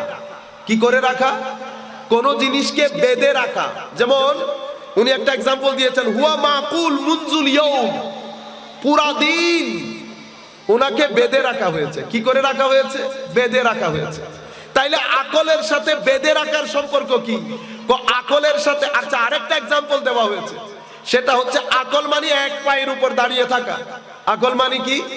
এক পায়ে দাঁড়িয়ে থাকা। তাইলে এটার সাথে আকলের সম্পর্ক কি? তো আকলের সম্পর্ক হচ্ছে মানুষ যেমন এক পায়ে দাঁড়িয়ে থাকলে মুভ করতে পারে না, আপনি তারে দৌড়ান দিলে সে দৌড়াইতে পারবে আপনার সাথে, তার একটা সীমাবদ্ধ হয়ে গেছে। কেন? এক পায়ের উপর দাঁড়ানো। এক পায়ের উপর দাঁড়ানো মানুষ যেমন পরাধীন হয়, আপনারা এই শব্দগুলো খেয়াল করবেন, এক পায়ের উপর দাঁড়ানো মানুষ যেরকম পরাধীন হয়, দুর্বল হয়, সীমাবদ্ধ হয়, অনুরূপভাবে আকল ইটসেলফ পরাধীন, সীমাবদ্ধ এবং দুর্বল। কেন? কারণ সে তার পঞ্চ ইন্দ্রিয় ছাড়া কোনো কিছুই আপনাকে বলতে পারবে না। বুঝতে পেরেছেন? সেই কারণে ইমাম মহিউদ্দিন ইবনে আরবি রাদিয়াল্লাহু তাআলা আনহু উনার বিশ্ব বরেণ্য কিতাব ফুতুহাতে মাক্কিয়া, উনি ওই কিতাবের মধ্যে বলছেন এটা বড় আশ্চর্যের বিষয় যে আপনি সীমাবদ্ধ জিনিস দিয়ে কিভাবে অসীমকে চিন্তা করেন। সীমাবদ্ধ জিনিস দিয়ে অসীম তথা আল্লাহকে, কোরআনকে, রাসূল করিম সাল্লাল্লাহু আলাইহি ওয়াসাল্লামকে আপনি চিনতে পারবেন না। হ্যাঁ, আকল টর্চ লাইট দিয়ে আপনাকে রাস্তা দেখাতে পারবে, কিন্তু মূল জায়গায় নিয়ে যেতে পারবে না। সেই কারণে আল্লামা ইকবাল বলেছেন, গুজর যা আকল সে আগে ইয়ে নূর চেরাগে রাহে মঞ্জিল নেহি। অর্থাৎ এই আকল টর্চ লাইটের মতো কাজ করবে, আপনাকে অনেক দূর নিয়ে যাবে, কিন্তু আপনাকে গন্তব্যস্থলে পৌঁছাতে পারবে না। তাহলে গন্তব্যস্থলে কিভাবে পৌঁছাবো? এখন আল্লাহর দরবারে আমি আরজি দিলাম, মওলা গন্তব্যস্থলে কিভাবে যাব? তো আমার আল্লাহ, এটা ইসলামিক ট্র্যাডিশনের মধ্যে আল্লাহ রাব্বুল আলামিন আমাদেরকে বাতেনি সোর্স দিয়েছেন। সেই বাতেনি সোর্সের প্রধান সোর্স ওয়াহী ইলাহি, আল্লাহর ওহী, যেটাকে আমরা কোরআনে পাক বলি। তো আমার আল্লাহ বলছেন যে আমি কারো সাথে, কোনো মানুষের সাথে কথা বলি না, আমি কথা বলি নবীদের সাথে। কাদের সাথে? নবীদের সাথে। নবীদেরকে আমি ওহী দান করি। কি দান করি? ওহী। ওহী বলা হয় মারিফাতে ইলাহিকে। এমনিতে ওই রসুল, রাসালা, আমরা রসুল বলি না? রসুল, রসুলকে আল্লাহ ওহী দান করেন। তো এখন প্রশ্ন আসে না, ওনার নাম রসুল কেন? নিশ্চয়ই কোন একটা কনটেক্সট আছে, এমনিতেই তো আর রসুল বলা হয় নাই।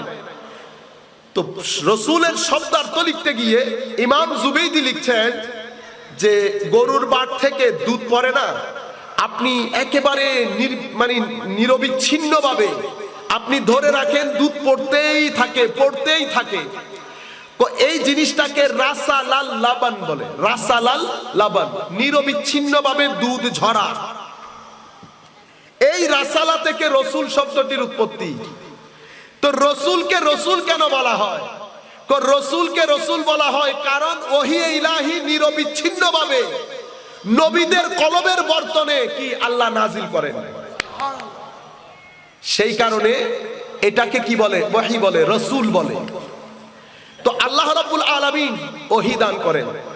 এই ওহীর জ্ঞান মেইনলি এটার মধ্যে দুটা অংশ থাকে, একটা হচ্ছে শাব্দিক, একটা হচ্ছে আভ্যন্তরীণ নূর। যেমন আপনারা কোরআনে পাক খুলে পড়েন না, তো কোরআন কি? কোরআন নূর। আল্লাহ রাব্বুল আলামিন বলছেন না কোরআন নূর। আমাদের কাছে দুটি নূর আল্লাহ পাঠিয়েছেন।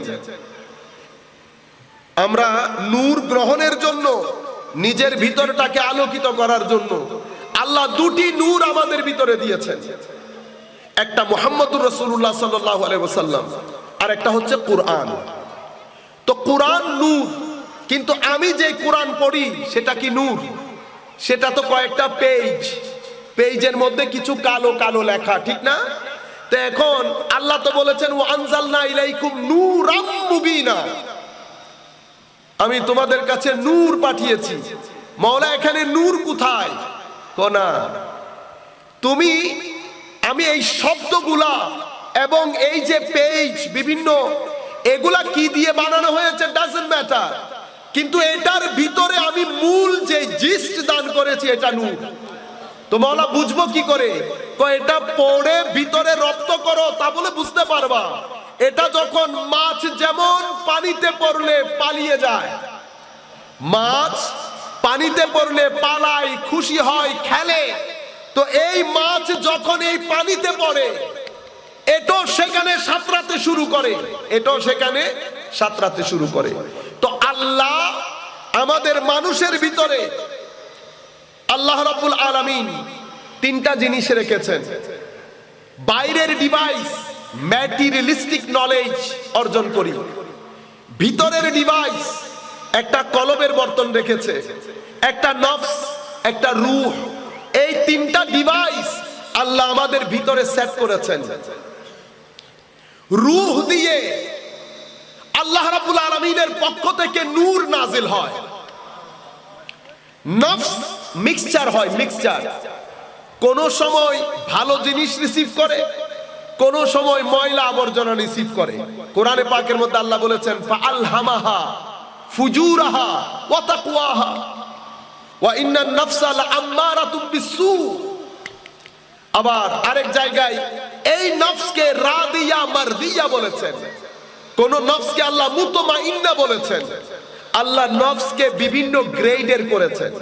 প্রাইমারিলি মেইনলি এটা প্রথমে নফসে আম্মারা, তথা এটা খারাপ জিনিস, বিভিন্ন চিন্তা চেতনা, অশ্লীলতা, লোক ঠকানি, হিংসা, বিদ্বেষ, অহংকার, দাম্ভিকতা, দুনিয়াদারি, এই তাবৎ জিনিসগুলোর ওয়াসওয়াসা নিয়ে সে কলবের বর্তনে কি করে?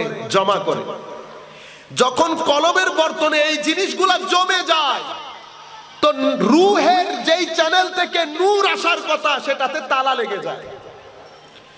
যখন রূহের চ্যানেলে তালা লেগে যায়, নফসের চ্যানেল দিয়ে কলবের বর্তন কালো হয়ে যায়। আমার নবী সাল্লাল্লাহু আলাইহি ওয়াসাল্লাম এই জায়গার মধ্যে এসেছে, এই জায়গার মধ্যে এসে বলছে ইন্নাল মুমিন ইজা আযনাবা কানাত নুকতাতুন সাউদা ফি কলবিহি আকলিহি না। কোথায়? কলবিহি। মুমিন যখন কোনো গুনাহ করে, মুমিন যখন কোনো গুনাহ করে, দেখেন গুনাহ আমরা বিভিন্ন ভাবে করি। আমাদের এই ম্যাটেরিয়ালিস্টিক যেই দুনিয়া, আমি সাদা শার্ট পরে বের হলাম, সাদা শার্ট পরে আবার বাসায় ঢুকলাম, একদিনের মধ্যে আমার পুরো সাদা শার্ট কালো হয়ে গেছে, কালো হয়ে গেছে। ময়লা পরতেও দেখি নাই, ময়লা হতেও দেখি নাই, বাসায় যখন এসেছি তখন দেখছি শার্ট ময়লা যুক্ত, এটা আর পরার কোনো সুযোগ নাই। আপনার কাছে এখন দুই অপশন, হয় আপনি এটা ধুয়ে মুছে পরিষ্কার করবেন, অথবা এটা রেখে দিবেন। যদি এটা রেখে দেন তো এই ময়লাগুলো এক সময় চিতি পড়ে যাবে। চিতি যদি পড়ে যায়, ব্ল্যাক ডটেড, যেটা কোরআনে হাদিসে পাকের মধ্যে আমার নবী বলেছেন আন নুকতাতুস সাউদা, মানে ব্ল্যাক ডটস, কালো কালো দাগ। তো শার্টের মধ্যে যখন কালো কালো দাগ পড়ে যায়, ঘরের মধ্যে ধুইলে পরিষ্কার হবে? হবে না, ড্রাই ক্লিনার্সে দিতে হয়। অনুরূপ ভাবে আমরা স্পিরিচুয়াল দুনিয়ার মধ্যে শার্টের উপর যেমন ময়লা পড়ে, আমার কলবের বর্তনেও কি করে? ময়লা পড়ে। তো কলবের বর্তনে ময়লা কি দিয়ে, কি জিনিস দিয়ে পড়ে? আমার ঘর থেকেই শুরু করি। আমার ঘরে সকালবেলা থেকে উঠে আমরা কি কি জিনিস, এনভায়রনমেন্টটা কি পরিমাণ পলিউটেড হয়ে গেছে আপনি দেখেন। আগে ঘরের মধ্যে কোরআনে পাকের তিলাওয়াত হইতো, নামাজ দোয়া তসবিহ তাহলিল ছিল, আখলাক ছিল, আমানতদারি ছিল, ইমানদারি ছিল, অসম্ভব গীবত ছিল না। এখন আপনি সেগুলোকে উল্টা করেন আমাদের ঘরের মধ্যে, including my house as well. আমাদের এখানে মিথ্যাচার, আমানতের খিয়ানত, মিথ্যা বলা, গীবত করা, অশ্লীলতা, সারাদিন টিভি এবং আরো যাবতীয় যা কিছু হয় সবকিছু আপনাদের চোখের সামনে। যা কিছু হচ্ছে ঘরের মধ্যে, এগুলা প্রত্যেক কিছু আমার ভিতরের মধ্যে একটা একটা কালো দাগ লাগাচ্ছে। এরপরে আমি ঘর থেকে বের হয়েছি। ঘর থেকে বের হওয়ার পরে আমার এই কালো দাগ লাগার জন্য কিছু চ্যানেল বানিয়েছেন আল্লাহ, যেগুলা থেকে আমার কলবের ভিতরে দাগগুলা লেগে যায়। চোখ দিয়ে হারাম জিনিস দেখেছি, মাথা দিয়ে হারাম জিনিস অর্জন করার চিন্তা করেছি, হাত দিয়ে ঘুষ, সুদ, আরো যা কিছু নেওয়ার আপনারা ভালো বুঝেন, পঞ্চ ইন্দ্রিয় দিয়ে হেন কোনো জিনিস নাই আমি করি নাই। আমার প্রত্যেকটা কাজ হয় আমার ভিতরে নূর সৃষ্টি করবে, নতুবা ব্ল্যাক ডট সৃষ্টি করবে। দেখি আমরা এবার চিন্তা করে দেখি, দিনে কয়টা এমন কাজ করি যেই কাজের মাধ্যমে নূর যাবে, কয়টা এমন কাজ করি যেই কাজের মাধ্যমে ব্ল্যাক ডট হবে। আমরা নিজেরা চিন্তা করলে কারো কাছে যেতে হবে না, প্যারামিটার আমার হাতে, আমি নিজেই বুঝতে পারবো কিভাবে। অতিমাত্রায় যখন ব্ল্যাক ডট হবে, ব্ল্যাক ডট হওয়ার পরে হাদিসে পাকের মধ্যে আমার নবী বলছেন, হাত্তা তাগলাফা কলবুহু, যদি ব্ল্যাক ডট হলো আমার মধ্যে নামাজ থাকে, তাসবিহ তাহলিল থাকে, কোরআনে পাকের তিলাওয়াত থাকে, তাহলে আমি এই ব্ল্যাক ডটগুলা থেকে কি পেয়ে যাব? মুক্তি পেয়ে যাব। আমার নবী বলছে, আপনি ওযু করবেন, নামাজ আদায় করবেন, জিকির আজকার করবেন, আপনি কোরআনে পাকের তিলাওয়াত করবেন, আপনার ব্ল্যাক ডট সরে যাবে। কিন্তু আমাদের সমস্যা হচ্ছে, আমি জোহর থেকে আসর পর্যন্ত 10টা যদি নূর ফিট করার কাজ করি, 100টা কাজ করি ব্ল্যাক ডটে। অতিমাত্রায় আগাছা হওয়ার কারণে আমার 10টা আমচারা আর নজরে আসছে না। এখন রাসূল করিম সাল্লাল্লাহু আলাইহি ওয়াসাল্লাম হাদিসে পাকের মধ্যে বলছে, ফাইন জাদাত হাত্তা তাগলাফা কলবুহু ফাযালিকা আর-রান আল্লাযী যাকারাহুল্লাহু ফি কিতাবিহি কাল্লা বাল রানা আলা কুলুবিহিম মা কানু ইয়াকসিবুন।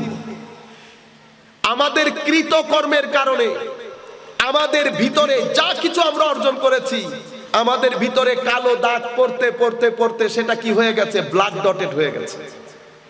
এখন এই জিনিসটা যখন অতিমাত্রায় ব্ল্যাক ডটেড হয়ে যায়, তখন কি হয় জানেন? অন্তর অনেক বেশি শক্ত হয়ে যায়, যেটা মুমিনের জন্য ক্যান্সার সদৃশ। মুমিনের অন্তর যখন শক্ত হয়ে যাবে, তো মুমিনকে বুঝতে হবে তার স্পিরিচুয়াল দুনিয়ার মধ্যে ফ্লাড এসে গেছে, বন্যা এসে গেছে, ড্যামেজ হয়ে গেছে। কোরআনে পাকের মধ্যে আল্লাহ বলছেন, আলাম ইয়ানি লিল্লাযীনা আমানু আন তাখশা কুলুবুহুম লিযিকরিল্লাহি ওয়া মা নাযালা মিনাল হক ওয়া লা তাকুনু কাল্লাযীনা উতুল কিতাবা মিন ক্বাবলু ফাতালা আলাইহিমুল আমাদু ফাকাসাত কুলুবুহুম। চিন্তা করতে পারবে? আমার আল্লাহ বলছেন, বান্দা, সেই সময়টা কখন আসবে, কখন তুমি আমার ভয়ে প্রকম্পিত হয়ে তোমার হৃদয়, তোমার অন্তর কেঁপে উঠবে, তুমি এক আজীব তামাশার মধ্যে লেগে গেছো, তুমি তোমার আসল মকসদ ভুলে গেছো।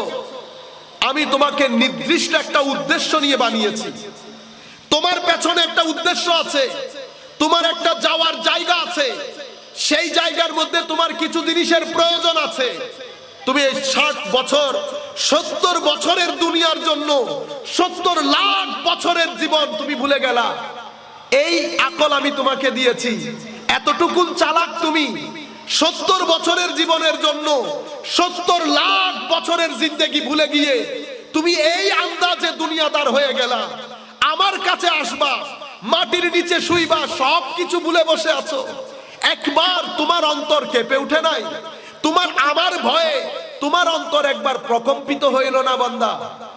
তখন আমার আল্লাহ বলছেন, ওয়ালা ইয়াকুনু কাল্লাযিনা উতুল কিতাবা মিন ক্বাবল, তোমরা আমার নবীর উম্মত, তোমরা ইহুদি নাসারার মতো হয়ে যায় না। অনেক লম্বা সময় অতিবাহিত হওয়ার পরে তাদের অন্তর কলব শক্ত হয়ে গেছে। আল্লাহ প্রত্যেকটা জায়গায় কিসের কথা বলছে দেখেন? কলবের কথা। সব জায়গায় কলবের কথা হচ্ছে, কলব শক্ত হয়ে গেছে। আরেক আয়াতের মধ্যে আমার আল্লাহ বলছেন, সুম্মা কাসাত কুলুবুহুম ফাহিয়া কাল হিজারাতি আও আশাদ্দু কাসওয়া ওয়া ইন্না মিনাল হিজারাতি লামা ইয়াতাফাজ্জারু মিনহুল আনহার ইয়াহবিতু মিন খাশিয়াতিল্লাহ। আল্লাহ রাব্বুল আলামিন বলছেন, অতঃপর তাদের অন্তর কিসের মতো হয়েছে? পাথরের মতো। আল্লাহ আবার নিজে বলছেন, বান্দা, কিছু পাথরের মধ্য দিয়ে তো পানি বের হয়, কিছু পাথর এমন আছে আমার ভয়ে কেঁপে উঠে। বান্দা, পাথরের মতো হইলেও তো কিছু থাকতো, এরকম হয়ে গেল তোমার অন্তর। মানুষ অন্তর যখন অতিমাত্রায় কালো দাগ ছেয়ে যায় অন্তরে এবং সেটা শক্ত হয়ে যায়, সেটা শক্ত হয়ে গেছে, এটা আপনি কি করে বুঝবেন?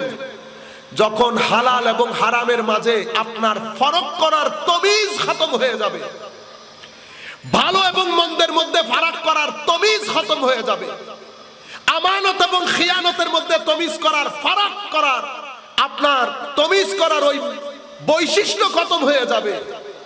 নামাজে আসতে হবে, এটা যখন ভিতরের বোধ শক্তি নষ্ট হয়ে যাবে, আখিরাত ভুলে যাব। কবরের বিকাল যখন কোনো মুহূর্তে আমার ভিতরে জাগরিত হবে না, কবরের রাত চলে যেতে হবে। এই তাবৎ জিনিসগুলা যদি আমার ভিতরে নাড়া না দেয়, কোনো সময় যদি কোরআনের তিলাওয়াত আমাকে অ্যাট্রাক্ট না করে, কোনো সময় সবুজ গম্বুজ যদি আমাকে অ্যাট্রাক্ট না করে, এটা হচ্ছে পজিটিভ, যেগুলো আমাদের করতে হবে। কোনো সময় যদি আমি যে হারাম কাজগুলা করি, মনে রাখবেন দুটি কাজ, কিছু জিনিস আমাদেরকে করতে হয়, কিছু জিনিস আমাদেরকে ছেড়ে দিতে হয়। যেগুলা ছেড়ে দিতে হয় সেগুলা যেমন দুই ধরনের, যেগুলা ছেড়ে দিতে হয় কিছু দেখা যায়, কিছু দেখা যায় না। কি কি ছেড়ে দিতে হয়? কাউকে হত্যা করতে পারবো না, কোনো হারাম কাজ করতে পারবো না, চুরি করতে পারবো না, মিথ্যা বলতে পারবো না, এগুলা দেখা যায়। আর কিছু জিনিস ভিতরের ফাহেশা, কোরআনে পাকের মধ্যে আল্লাহ বলছে না, কুল ইন্নামা হাররামা রাব্বি আল ফাওয়াহিশ মা যাহারা মিনহা ওয়া মা বাতান। আল্লাহ রাব্বুল আলামিন কিছু ফাহেশ, অশ্লীল কাজ আমাদের জন্য হারাম করেছেন। কিছু দেখা যায়, কিছু দেখা যায় না, কিছু ইন, কিছু আউট। যেগুলো আউট, নামাজ পড়তে বলেছেন, জিকির করতে বলেছেন, তিলাওয়াত করতে বলেছেন, হজ যাকাত করতে বলেছেন, এগুলা দেখা যায়। আবার খুশু, নামাজের মধ্যে যখন দাঁড়াবি উম্মত, খুশুর সাথে, খুদুর সাথে, তাকওয়া পরহেজগারির সাথে, সাদাকাত সত্যবাদিতার সাথে নরম দিল নিয়ে দাঁড়াবা। এই যে যতগুলা কথা বলেছি এগুলো একটাও দেখা যায় না। খৌফ, খুশু, তাকওয়া, ওয়ারা, এগুলা কোনো কিছুই দেখা যায় না। কিন্তু এগুলা ছাড়া নামাজ কবুল হয়। আবার কিছু জিনিস আল্লাহ নিষেধ করেছেন, যেগুলার মধ্যে কিছু জিনিস দেখা যায়, কিছু জিনিস দেখা যায় না। যেগুলা দেখা যায় না, হিংসা, অহংকার, দাম্ভিকতা, লোক ঠকানি, ডিসেপশন, রিয়াকারি, এই তাবৎ জিনিসগুলা দেখা যায় না, এগুলো আমাদেরকে করতে নিষেধ করা হয়েছে। তো অন্তর অতিমাত্রায় ময়লা যুক্ত হয়ে রুহের দরজা ওইটা তালা লেগে যায়। কখন? যখন আমার এই কলবের ভিতরে নফসের এই জায়গা থেকে ধারাবাহিকভাবে অহংকার, হিংসা, দাম্ভিকতা, এই তাবৎ জিনিসগুলা আস্তে আস্তে আস্তে কলবের বর্তন ফুল হয়ে যাবে। ফুল হলে ওদিকে সুইচ গেটের মতো একদিকে আসবে, আরেকটার গেট বন্ধ হয়ে যাবে। যখন আরেকটার গেট বন্ধ হয়ে যায়, সেই জায়গায় এই মানুষ যার ভিতরে আল্লাহ সু এবং কু দিয়ে বানিয়েছে, এই মানুষটা নিরেট কু হয়ে যায়, জাস্ট শয়তানের মতো। এটার মধ্যে আরো কোনো সু থাকে না। এই মানুষগুলা সমাজের জন্য কখনো উপকার বয়ে আনে না। সমাজের জন্য এগুলা একটা ভাইরাসের মতো হয়। রাস্তাঘাটে মানুষ বের হতে পারে না। এদের ব্যাপারে আল্লাহ রাসূল সাল্লাল্লাহু আলাইহি ওয়াসাল্লাম বলেছেন এরা মুস্তারিহ না মুস্তারাহ মিনহু। আর কিছু মানুষ সুদিও ঢুকে কুদিও ঢুকে, আমাদের মতো জালেম অত্যাচারী। কেন?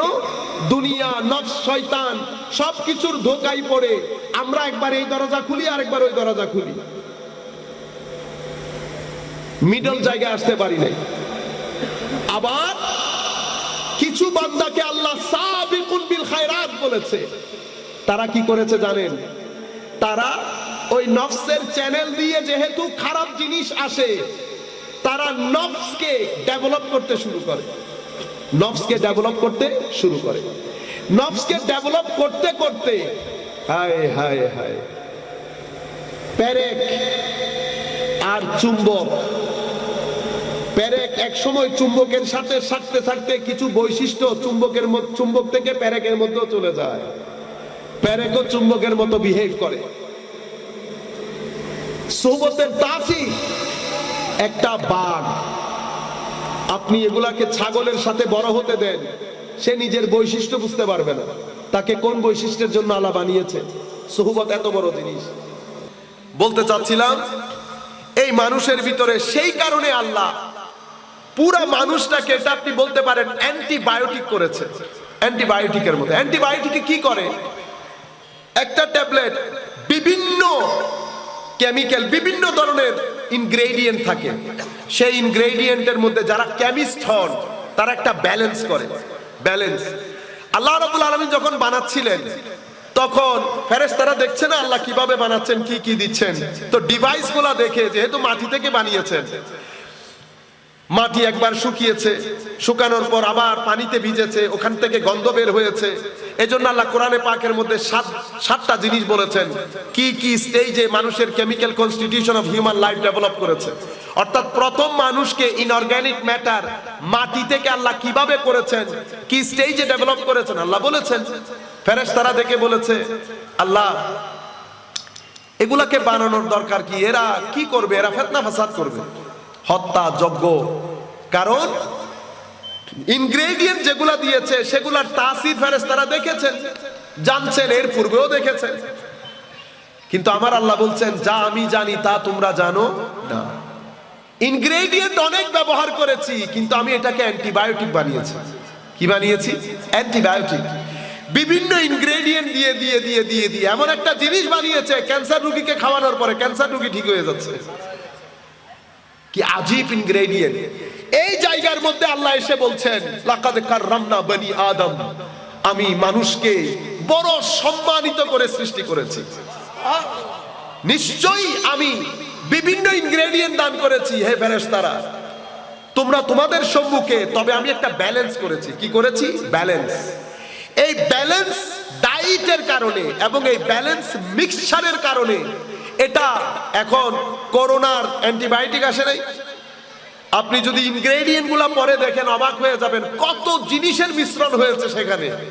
সেখান থেকে যেটা আপনি ভ্যাকসিন নিয়েছেন একটা জিনিস, দুইটা জিনিস, কত ধরনের জিনিস দিয়ে আপনাকে ভ্যাকসিনটা বানানো হয়েছে। আপনার শরীরে গেছে, অ্যান্টিবডি তৈরি হয়ে গেছে, এখন আর ভাইরাস আপনার ভিতরে কাজ করতে পারছে, আপনার লাইফ বাঁচিয়ে দিয়েছে। কিন্তু আপনি যদি একটা একটা করে পড়েন দেখেন, তখন আপনি বলবেন হাই খোদা, এটা আমি কি দিলাম, এটা আমি কি খাচ্ছি। একটা একটা যদি দেখেন, কিন্তু সবাইকে মিলে অ্যান্টিবায়োটিক করে আল্লাহ নিজে বলছেন লাকাদ কাররামনা বনি আদম, অ্যান্টিবায়োটিক হয়ে গেছে। এভাবে আল্লাহ রাব্বুল আলামিন মানুষ তৈরি করেছেন। কিন্তু সেই মানুষের ভিতরে চরিত্রের ডেভেলপমেন্ট, আমরা বলি না সু, যত সু সব কিছু লাগে এখান থেকে। মহব্বত বলেন, ঘৃণা বলেন, ইমানদারি বলেন, বেঈমানি বলেন, আমানতদারি বলেন, তারপরে বেআমানতদারি বলেন, অহংকার বলেন, সততা বলেন, ভদ্রতা বলেন, বেয়াদবি বলেন, সব কিছুর সেন্টার এই জায়গায়। এখান থেকে একটা মানুষের চরিত্র ফুটে উঠে। সেই কারণে পবিত্র কোরআনের মধ্যে দেখেন, হাদিসে পাকের মধ্যে রাসূল করিম সাল্লাল্লাহু আলাইহি ওয়াসাল্লাম ইরশাদ করছেন ইন্না হাযিহিল কুলুব লা তাসদা ওয়া ইন্না জালাআহা কিরাআতুল কুরআন ওয়া যিকরুল মাউত ওয়া হুদুর মাজালিসিজ যিকর। এভাবে ভিতরে কি পড়ে যায়? মরিচিকা পড়ে। ভিতরে কি পড়ে? মরিচিকা। তো লোহার মধ্যে মরিচিকা পড়ে। এখন কলবের মরিচিকা কি? কলবের মধ্যে মরিচিকা কোত্থেকে আসবে? কলবের মরিচিকা হচ্ছে এই যে বিভিন্ন চ্যানেল যে আমি গুনাহ যেগুলা করছি সেগুলা মরিচিকার মতো গিয়ে ভিতরে লাগছে, মরিচিকার মতো গিয়ে ভিতরে লাগছে। এখন আপনি বলতে পারেন যে আমরা নামাজ দোয়া পড়ি না। আমরা পড়ি নামাজ দোয়া।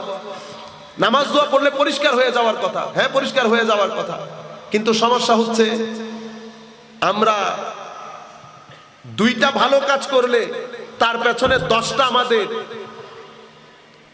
এই নাম্বারই কাজ থাকে, যার কারণে ওই ধানের ক্ষেতের মধ্যে কৃষক ধান লাগানোর পরে যদি আরামসে ঘরে এসে ঘুমাই যায় তো গাছের চেয়ে আগাছা বেড়ে যাবে না? তো আগাছা বেড়ে গেলে ধান গাছ নজরে আসবে, তখন তো টর্চ লাইট নিয়ে বের হতে হবে। সেই কারণে আপনারা বলেন না যে মানুষের 10-12 গজ্জে যেই এই তাই গি, যেই এই তাই গি। আসলে হজের সমস্যা না, সমস্যা হচ্ছে 2 হজের মাঝখানে এত আগাছা রোপণ করেছে এই ভিতরে, যার কারণে কলব কাজ করতে পারছে না। অথচ এই কলবকে যদি আপনি একটু খালি রাখেন এবং আপনি যদি একটু ইবাদত রিয়াজত দিয়ে আল্লাহ রাসূল যেভাবে চলতে বলেছেন একটু খেয়াল করে চলেন, এটার মধ্যে আস্তে আস্তে আস্তে নূরে ইলাহি পড়তে শুরু করে। এক ড্রপ, আমরা বলি না ক্ষুদ্র ক্ষুদ্র বালিকণা বিন্দু বিন্দু জল গড়ে তুলে মহাদেশ সাগর অতল। যখন সাগর হয়ে যায় তখন আমরা কুতুব বলি। কি বলি? কুতুব। যখন মহাসাগর হয়ে যায় তখন আমরা কুতুব বলি। এই ধরনের বান্দা আমরা আপনারা ছোট মনে করছি। আসেফ বিন বরখিয়াকে দেখেন নাই? আসেফ বিন হযরতে সুলাইমান আলাইহিস ইসলামের রাজ দরবারে আপনি চিন্তা করে দেখতে পেয়েছেন উনি কি বলেছেন? উনি বলেছেন, হুজুর আপনি বসা আমিও বসা, আপনি চোখের ব্লিঙ্ক করার আগে, বাংলাতে কি বলে পলক, চোখের পলক ফেলার আগে আমি ইয়ামনের রাজ সিংহাসন এখানে এনে উপস্থিত করব। আপনি কোনোভাবে ম্যাটেরিয়াল যদি আপনি এক্সপ্লেইন করেন আপনি ব্যাখ্যা করতে পারবেন না। এটা এই নূর ছাড়া সম্ভব না। আপনি এটা আমি কোরআনে পাকের কথা বলছি। আসহাবে কাহাফ আমরা সবাই জানি, আমরা সবাই কোরআনে পাক তাদের ইন্ট্রোডাকশন দিচ্ছে। কিছু যুবক আল্লাহকে ভয় করে। কি আজীব কথা! ইন্ট্রোডাকশন হচ্ছে আল্লাহকে ভয় করে। আল্লাহকে ভয় করার কারণে তো তারা কি করেছে? ভয়ের কারণে এমন কোনো কিছু ভিতরে দেয় নাই যেগুলার মাধ্যমে আল্লাহ নারাজ হবেন। অন্তরে নূর সৃষ্টি হয়েছে। যেহেতু অন্তরে নূর সৃষ্টি হয়েছে, বান্দাকে আল্লাহ বন্ধু হিসেবে গ্রহণ করেছে।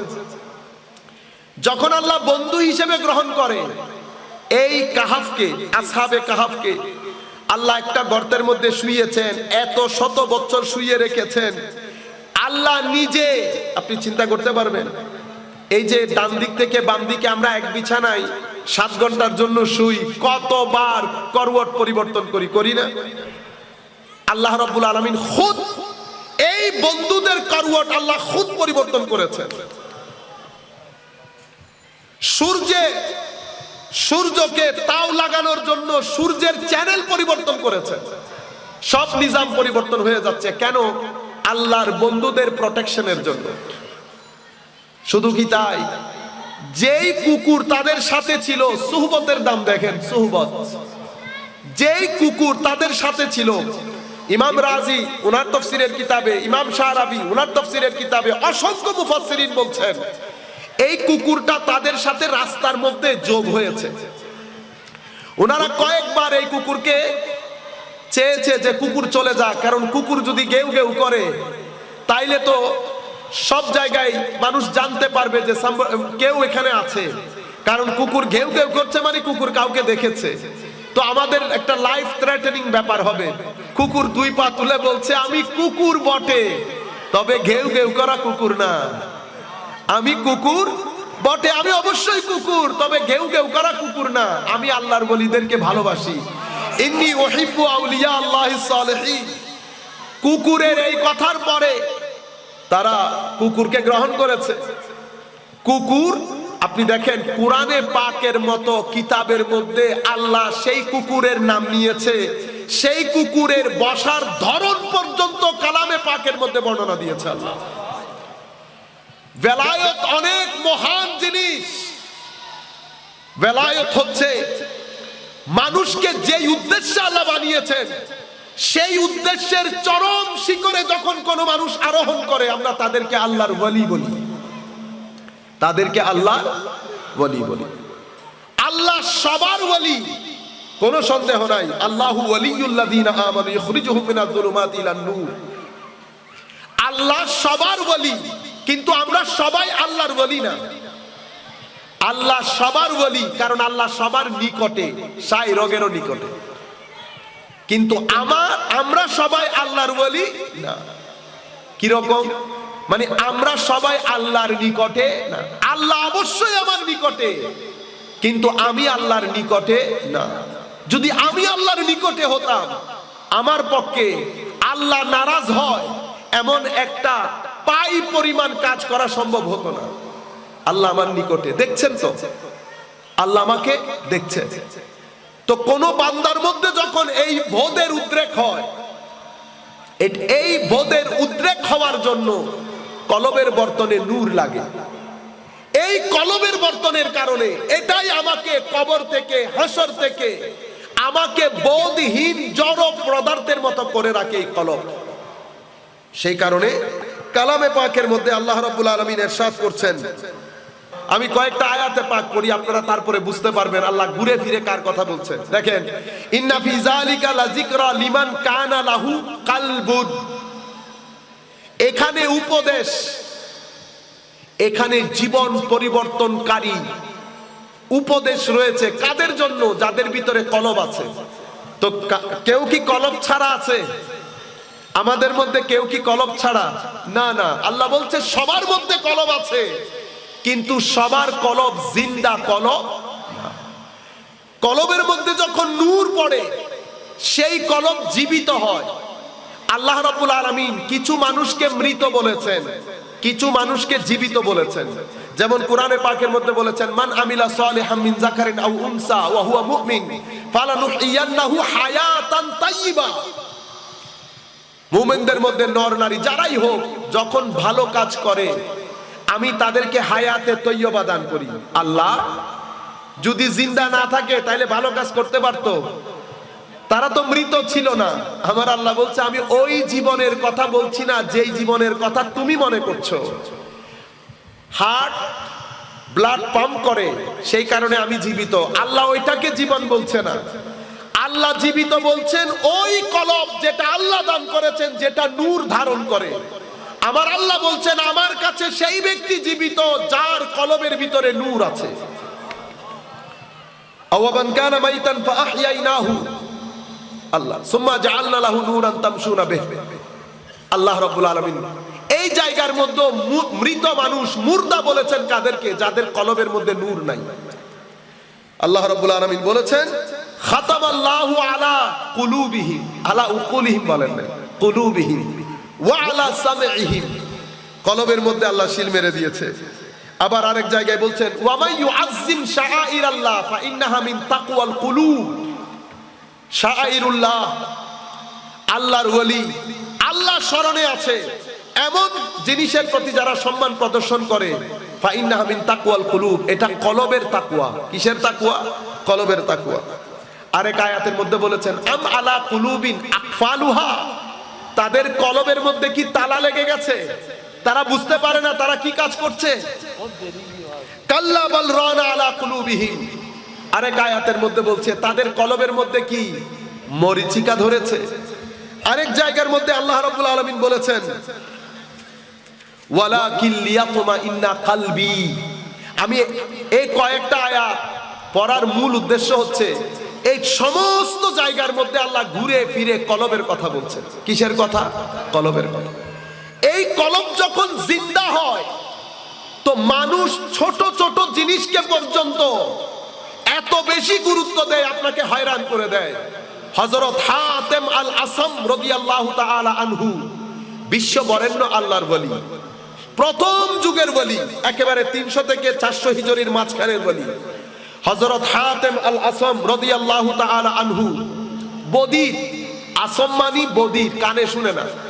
আপনি দেখেন ছোট ছোট জিনিসকে গুরুত্ব দিয়ে একটা মানুষের ফিলিংসকে কি পরিমাণ গুরুত্ব দেয় যখন কলবের বর্তন নূর পরিপূর্ণ হয়। ওনার মজলিসে একজন বুড়ি মা এসেছেন, কিছু একটা প্রশ্ন করার জন্য এসেছেন হয়তো। বয়স বেশি হওয়াতে উনি বসার সময় একটা বাতাস বের হয়। এই বাতাস বের হওয়ার পর বুড়িমার চেহারা পরিবর্তন হয়ে যায়। হাই খোদা, কার দরবারে এসে কি কাজ করলাম, এটা কি হয়ে গেল। হযরত হাতেম যখন দেখলেন বুড়িমার স্ট্রোক করারও জোগাড় হয়েছে, হযরত হাতেম বলছেন, মা আপনি আওয়াজ একটু জোরে বলতে হবে, আমি কিন্তু কানে শুনি না।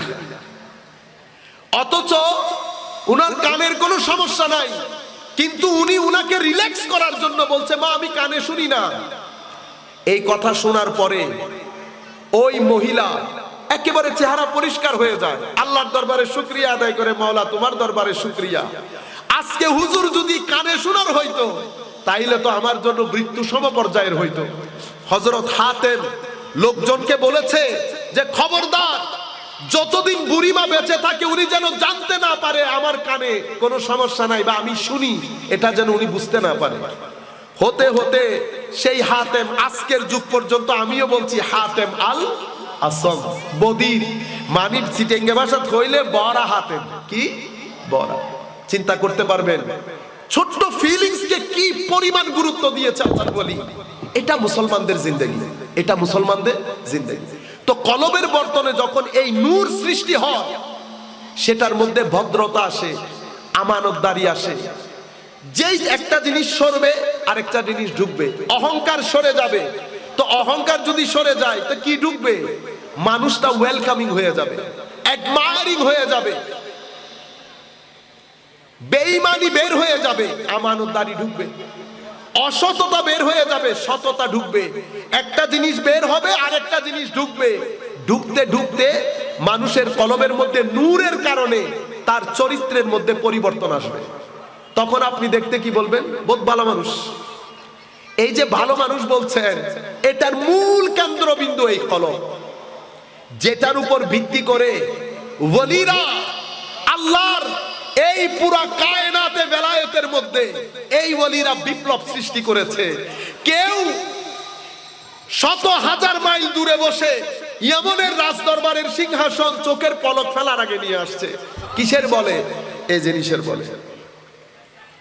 আর কেউ কই গুহার মধ্যে ঢুকে শত শত বছর ঘুমায়, শরীরেরও কিছু হয় না, আবার ঘুম থেকে উঠে বলে, কিরে কয়দিন হলো? কই ইয়ৌমা বাদা ইয়ৌম, 1-8 দিন হবে আর কি। উঠেছে শত শত বছর পরে, কই একদিন বা 2 দিন ঘুমিয়েছি, 1 দিন বা 2 দিন ঘুমিয়েছি। আর কেউ যে স্থানের মধ্যে থাকে সেই স্থানের মধ্যে ফ্রাই করা ফিশ, ফ্রাইড ফিশ আছে না, ফ্রাইড ফিশ। হযরত মুসা আলাইহিস সালাম যখন খিদিরের সন্ধানে বের হচ্ছেন, তো মুসা আলাইহিস সালাম বলছেন, না আল্লাহ আমি চিনবো কি করে? তো মুসা আলাইহিস সালামকে আল্লাহ ইলহাম দিয়ে বলেছেন যে ফ্রাইড ফিশ নিয়ে যাও, যেই জায়গার মধ্যে এটা জীবিত হয়ে যাবে মনে করবে ওইটাই। তো একটা নির্দিষ্ট জায়গার মধ্যে সে ফ্রাইড ফিশ পানিতে সাঁতার কেটে ঢুকে গেছে। হযরত মুসা আলাইহিস সালাম যখন জিজ্ঞেস করছেন যে আমি খিদা লেগেছে, তুমি মাছটা বের করো, উনি বলছেন, হাই খোদা আমি বলতে ভুলে গেছি, ওই যে যেই জায়গায় একটু ফ্রেশ হওয়ার জন্য বসেছিলাম সেখানে তো মাছ বের হয়ে সাঁতার কেটে চলে গেছে। আমি আপনাদেরকে যেটা বুঝাতে চাচ্ছি, মানে ওলিরা যখন বেলায়েতের সাগরে যখন রাজাগিরি করে, তখন কেউ সিংহাসন নিয়ে আসে 1000 মাইল দূর থেকে, কেউ শত শত বছর ঘুমিয়ে বলে সামান্য সময়, আর কেউ যেই জায়গার মধ্যে থাকে সেই জায়গার মধ্যে মৃত মছলি জীবিত হয়ে যায়, মৃত মাছ জীবিত হয়ে যায়। আজকে আমাদের, আমি আপনাদেরকে বলবো, শুনে চলে যাব এমনটি না, আমরা নিজেরা ঘরের মধ্যে গিয়ে আমরা দেখি আমার চরিত্রের মধ্যে কোন ধরনের গন্ডগোল আছে কিনা। কারণ সময় খুব সীমিত, অসংখ্য মানুষ এই কবরস্থানের মধ্যে, আমাদের দেখা না, যাদেরকে দেখে যাদের আদর পেয়ে পেয়ে বড় হয়েছি সব ওখানে। হয়তো আপনারা যারা ছোট আপনারা চেনেনও না, জানেনও না, কারণ তখন তো আমরা এক জায়গায় এক ঘরের মধ্যে আসলো, পুরো এলাকার সবাই মামা, সব মানুষ এখানে, আমরাও লাইনের মধ্যে আছি, শুধু মাটি হা করার বা সময় মিলবে না, সংক্ষিপ্ত সময়। আল্লাহ রাব্বুল আলামিন সেজন্য প্রত্যেক রাতে আমাদেরকে একটা একটা সুযোগ দেয়, আমরা যেন আবার ফিরে যাই সেই রাস্তায়। আমি আলেম হই, আমি হাফেজ হই, আমি মুহাদ্দিস হই, আমি মুফতি মুফাসসির হই, কোনো ব্যাপার না, যতক্ষণ পর্যন্ত এটা ঠিক না হবে। তালিম তারবিয়ত দুইটা কমপ্লিট আলাদা জিনিস। একজন লেখাপড়া করতে করতে কামিল 3 বার কামিল করেছে, যদি এটার ভিতর ঠিক না থাকে লাখ কামিল দিয়ে কোনো কাজ হবে হবে না। সেই কারণে আল্লাহর নবীকে আল্লাহ তালিমের জন্য পাঠিয়েছেন, তরবিয়তের জন্য পাঠিয়েছেন। দুই জিনিস যখন একসাথে হয় সুনাই সুহাদা অ্যান্টিবায়োটিক হয়। শুধু এলম দিয়ে আমরা জানি না মদ খাওয়া হারাম জিনিস, সবাই জানি কিন্তু খাচ্ছি। আমরা জানি না আমানতদারি রক্ষা করা ইম্পর্টেন্ট, আমরা রাখতে পারছি না। আমরা জানি না সমাজের মধ্যে ইফটিজিং করা খারাপ জিনিস, আমরা ইফটিজিং করছি না। কেন? যারা করছি তারা কোনো না কোনো ভাবে শিক্ষিত, তো ক্লাস 5 হলেও তো পাশ করেছি। আমি জানি তালিম আছে, কিন্তু তরবিয়ত না থাকার কারণে আমি সেই জিনিসটা মনে প্রাণে নিতে পারছি না। আমি ইফটিজিং বলেন, আমানতের খেয়ানত বলেন, বা আরো যত ধরনের কাজকর্ম, সেগুলাকে আমি ঘৃণা করতে পারছি না। কেন? আমার ভিতর সেই তরবিয়ত নাই। সম্মানিত ভাইরা, আল্লাহ রাব্বুল আলামিন বড় মহব্বত করে আমাদেরকে বানিয়েছে। আল্লাহ নিজে বলছেন, বান্দা আমি তোমাকে ভালোবাসি। এখন যে কথাটা বলেছি সেটা যদি আপনি একটু অন্তরের কান দিয়ে ঘরের মধ্যে সোফায় বসে একটু চিন্তা করে দেখেন, আল্লাহ বলছে আমি তোমাকে ভালোবাসি। আমার ভালোবাসা তোমার জন্য যথেষ্ট। আমি তোমাকে আমার ইবাদতের জন্য বানিয়েছি। তোমার কোনো অসুবিধা তুমি আমার সাথে শেয়ার করো। আল্লাহ বলছে আপনাকে কিভাবে শেয়ার করবা। তোমার কোনো অসুবিধা হলে তুমি জায়নামাজ বিছাও, আমার দরবারে সিজদা দাও, আমার দরবারে সিজদা দাও। আমি কথা দিচ্ছি, আমি তোমার প্রথমে তোমার গরিবি দূর করে দেব, তোমার গরিবি দূর করে দেব। তোমার ভিতরে চিত্ত দেব, চিত্ত। বিত্তবান হলে চিত্তবান হয় না, বিত্তবান অতঃপর চিত্তবান। চিত্ত মানে অন্তর বড় হওয়া। তা আমার আল্লাহ বলছে আমি তোমাকে চিত্তের অধিকারী করব, তোমার অন্তর বড় করে দেব। হাদিসে পাকের মধ্যে আমার নবী বলছেন, টাকা পয়সা বড় হলে, টাকা পয়সা বেশি হলে টাকা পয়সা ওয়ালা হওয়া যায় না। ইন্নামাল গিনা গিনান নফস। যার ভিতর ধনী সেই আসল ধনী, যার ভিতর ধনী, যার দিল খোলা। তো আমার আল্লাহ বলছেন, বান্দা আমি ওয়াদা দিচ্ছি, আমি তোর ভিতর বড় করে দেব, সমস্যার সমাধান করব আমি। আর যদি তুমি আমার এই রাস্তা দিয়ে না আসো, দুনিয়ার পেছনে ছুটতে থাকবে, যেভাবে বাঘ হরিণ ধরার জন্য ছোটে, দুনিয়া পাবে না। আর কি করব? তোমাকে আমি দুনিয়ার মধ্যে মশগুল করে দেব। বড় চিন্তা, দুশ্চিন্তা, পেরেশানির মধ্যে তোমার জিন্দেগি অতিবাহিত হবে, তুমি পেরেশানি থেকে বের হয়ে আসতে পারবে না। আমরা কি করি? অতিমাত্রায় পেরেশান হয়ে আমরা আলটিমেটলি তাবিজের কাছে চলে যাই। কোথায়? প্রত্যেক ঘরের মধ্যে, প্রত্যেক ঘরের মধ্যে তাবিজের এক বন্যা না এখন। কেন? কেন? অথচ এইগুলোর জন্য পয়সার দরকার হয় না। আবার আমাদের কিছু ভাই বলবে, আমার তো পয়সা আছে না। না না, মনে রাখবেন, সভ্যতা সৃষ্টি করার জন্য অনেক টাকা পয়সার দরকার হয় না। অনেক টাকা পয়সা দিয়ে যদি মানুষ শান্তি পাইতো, তো আমেরিকার লোক বেশি শান্তিতে থাকতো। ঘটনা এরকম না? কি নাই? গাড়ি, বাড়ি, এত দারুণ বিল্ডিং, এত দারুণ বাগান, সব মডার্ন গাড়ি। আপনারা গাড়ি কিনেন, ধরেন টয়োটা, তারা চিন্তাই করে বিএম, মার্সিডিজ, অডি, কি কি আরো আছে গাড়ি। 2017 না, এটা 2021, 17 গাড়ি অনেক পুরানো হয়ে যাচ্ছে। চিন্তার আন্ডারস্ট্যান্ডিং দেখছেন? আচ্ছা, শান্তি আছে? শান্তি নাই। টিভিতে আপনারা যেগুলা বলে সব মিথ্যা কথা বলে, সব মিথ্যা কথা বলে, ধোঁকাবাজি। শান্তি নাই। শান্তি যদি থাকতো পরিবারের ভাঙন হতো না। পরিবার ভেঙে যাচ্ছে, ছেলেরা আত্মহত্যা করছে, ছেলেরা ডিপ্রেশনের শিকার, তারপরে ঘরের 10-12 বছরের ছেলে বের হয়ে যাচ্ছে, বাবা বাধা দিতে পারছে না। মেয়ে বের হয়ে যাচ্ছে, বাবা বাধা দিতে পারছে না। তার মানে কি? সমাজের মধ্যে অস্থিরতা সব জায়গার মধ্যে। আর ক্রাইম রেট দিন দিন বেড়ে যাচ্ছে। আমেরিকার মধ্যে দেখছেন না, ছেলে একটা বের হয়ে ঠুস করে 20 জন একসাথে মেরে ফেলেছে।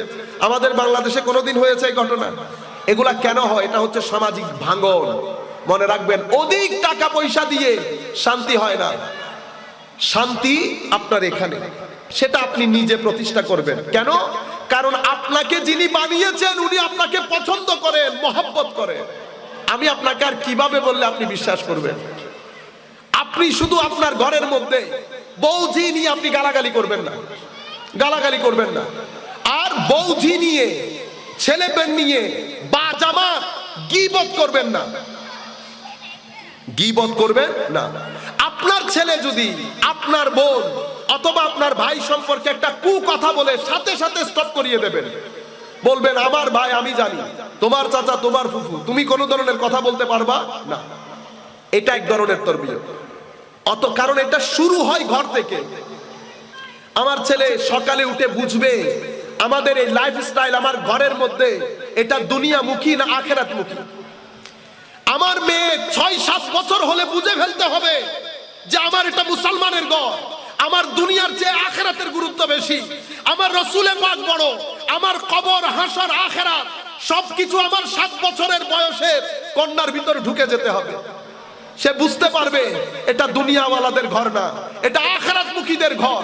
আমার ঘরে কোরআনে পাকের তিলাওয়াত থাকবে, আমার ঘরে নামাজ না হলে খাওয়া দাওয়া হবে না, আমার ঘরে রাসূলে পাক থাকবে, দরুদ সালাম থাকবে। এগুলো তো বাইরে। সবচেয়ে বড় জিনিস যেটা, যেই চরিত্রের ব্যাপারে এতক্ষণ কথা বললাম, যে চরিত্রের ব্যাপারে আমার নবী বলেছেন, উম্মত কিয়ামতের ময়দানে যদি তুমি চাও আমার সাথে থাকতে, চরিত্রকে সুন্দর করো। কিয়ামতের ময়দানে তুমি যদি চাও পাল্লার মিজানের পাল্লাতে তোমার আমলনামা ভারী হোক, তো চরিত্র সুন্দর করো। উম্মত শুধুমাত্র সৎ চরিত্র দিয়ে মানুষ সেই মকামে পৌঁছতে পারে, যেই মকামে পৌঁছতে হলে একজনকে সারা রাত ইবাদত করতে হয়, সারা দিন রোজা রাখতে হয়, শুধু চরিত্রের বলে। আর এই নবীর চরিত্রকে আমার আল্লাহ কোরআনে পাকের মধ্যে আজিম বলেছেন, ওয়া ইন্নাকা লা আলা খুলুকিন আযীম। আমার ঘরের মধ্যে আমার ছেলে 10-12 বছর হওয়ার পরে সে বুঝবে আমার বাবা অসম্ভব সৎ মানুষ, আমার বাবা চুবু চটবট করে না। এই জিনিসগুলো আমাদেরকে ঢুকাইতে হবে। আর কিছু তরবিয়ত আমরা করি না, এই অমুককে সরি বলো, সরি বলো, এই সালাম দাও, সালাম দাও, এরকম এরকম তরবিয়ত হয় না। তরবিয়ত মুখে বলতে হয় না, তরবিয়ত আপনা আপনি হয়ে যাবে। কিভাবে? আমার ছেলে, আমার মেয়ে ঘরের আদব শিখে ফেলবে। সে কেউ বাইরে থেকে দরজা নক করলে দরজা কে খুলবে? আমি থাকবো, দরজা খুলবো, আমি নাই, দরজা খোলা হবে না। সিম্পল। এখন আমি আমার মেয়েকে বলতে হবে না, আমার ছেলেকে বলতে হবে না, ঘরের মাহৌল দিয়ে সে বুঝতে পারবে তার দৌড় কতটুকু, তার দৌড় কতটুকু। আমাদের মধ্যে একটা ক্লোজনেস থাকবে, একটা বন্ধুত্বের একটা সম্পর্ক থাকবে, সেই সম্পর্কের মধ্যে গভীরতা থাকবে। তবে সেই সম্পর্কের বেস হবে মহব্বত এবং সম্মান, মহব্বত এবং সম্মান।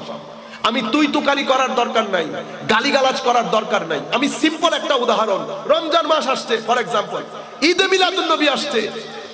আমরা কি করি? আমরা ইংল্যান্ডের মধ্যে ঈদে মিলাদুন নবীর মাস, আমরা 10 দিন আগ থেকে ঘরের মধ্যে লাইট জ্বালিয়ে দিয়েছি, নরমাল লাইট। বাচ্চা যখন বড় হচ্ছে তখন সে দেখছে, আমি তাকে বলে দিচ্ছি ঈদে মিলাদুন নবী মুবারক, প্রত্যেকদিন বলছি মিলাদুন নবী মুবারক, মিলাদুন নবী মুবারক। আপনি বলতে পারেন বেদাত, আপনি বলেন বেদাত।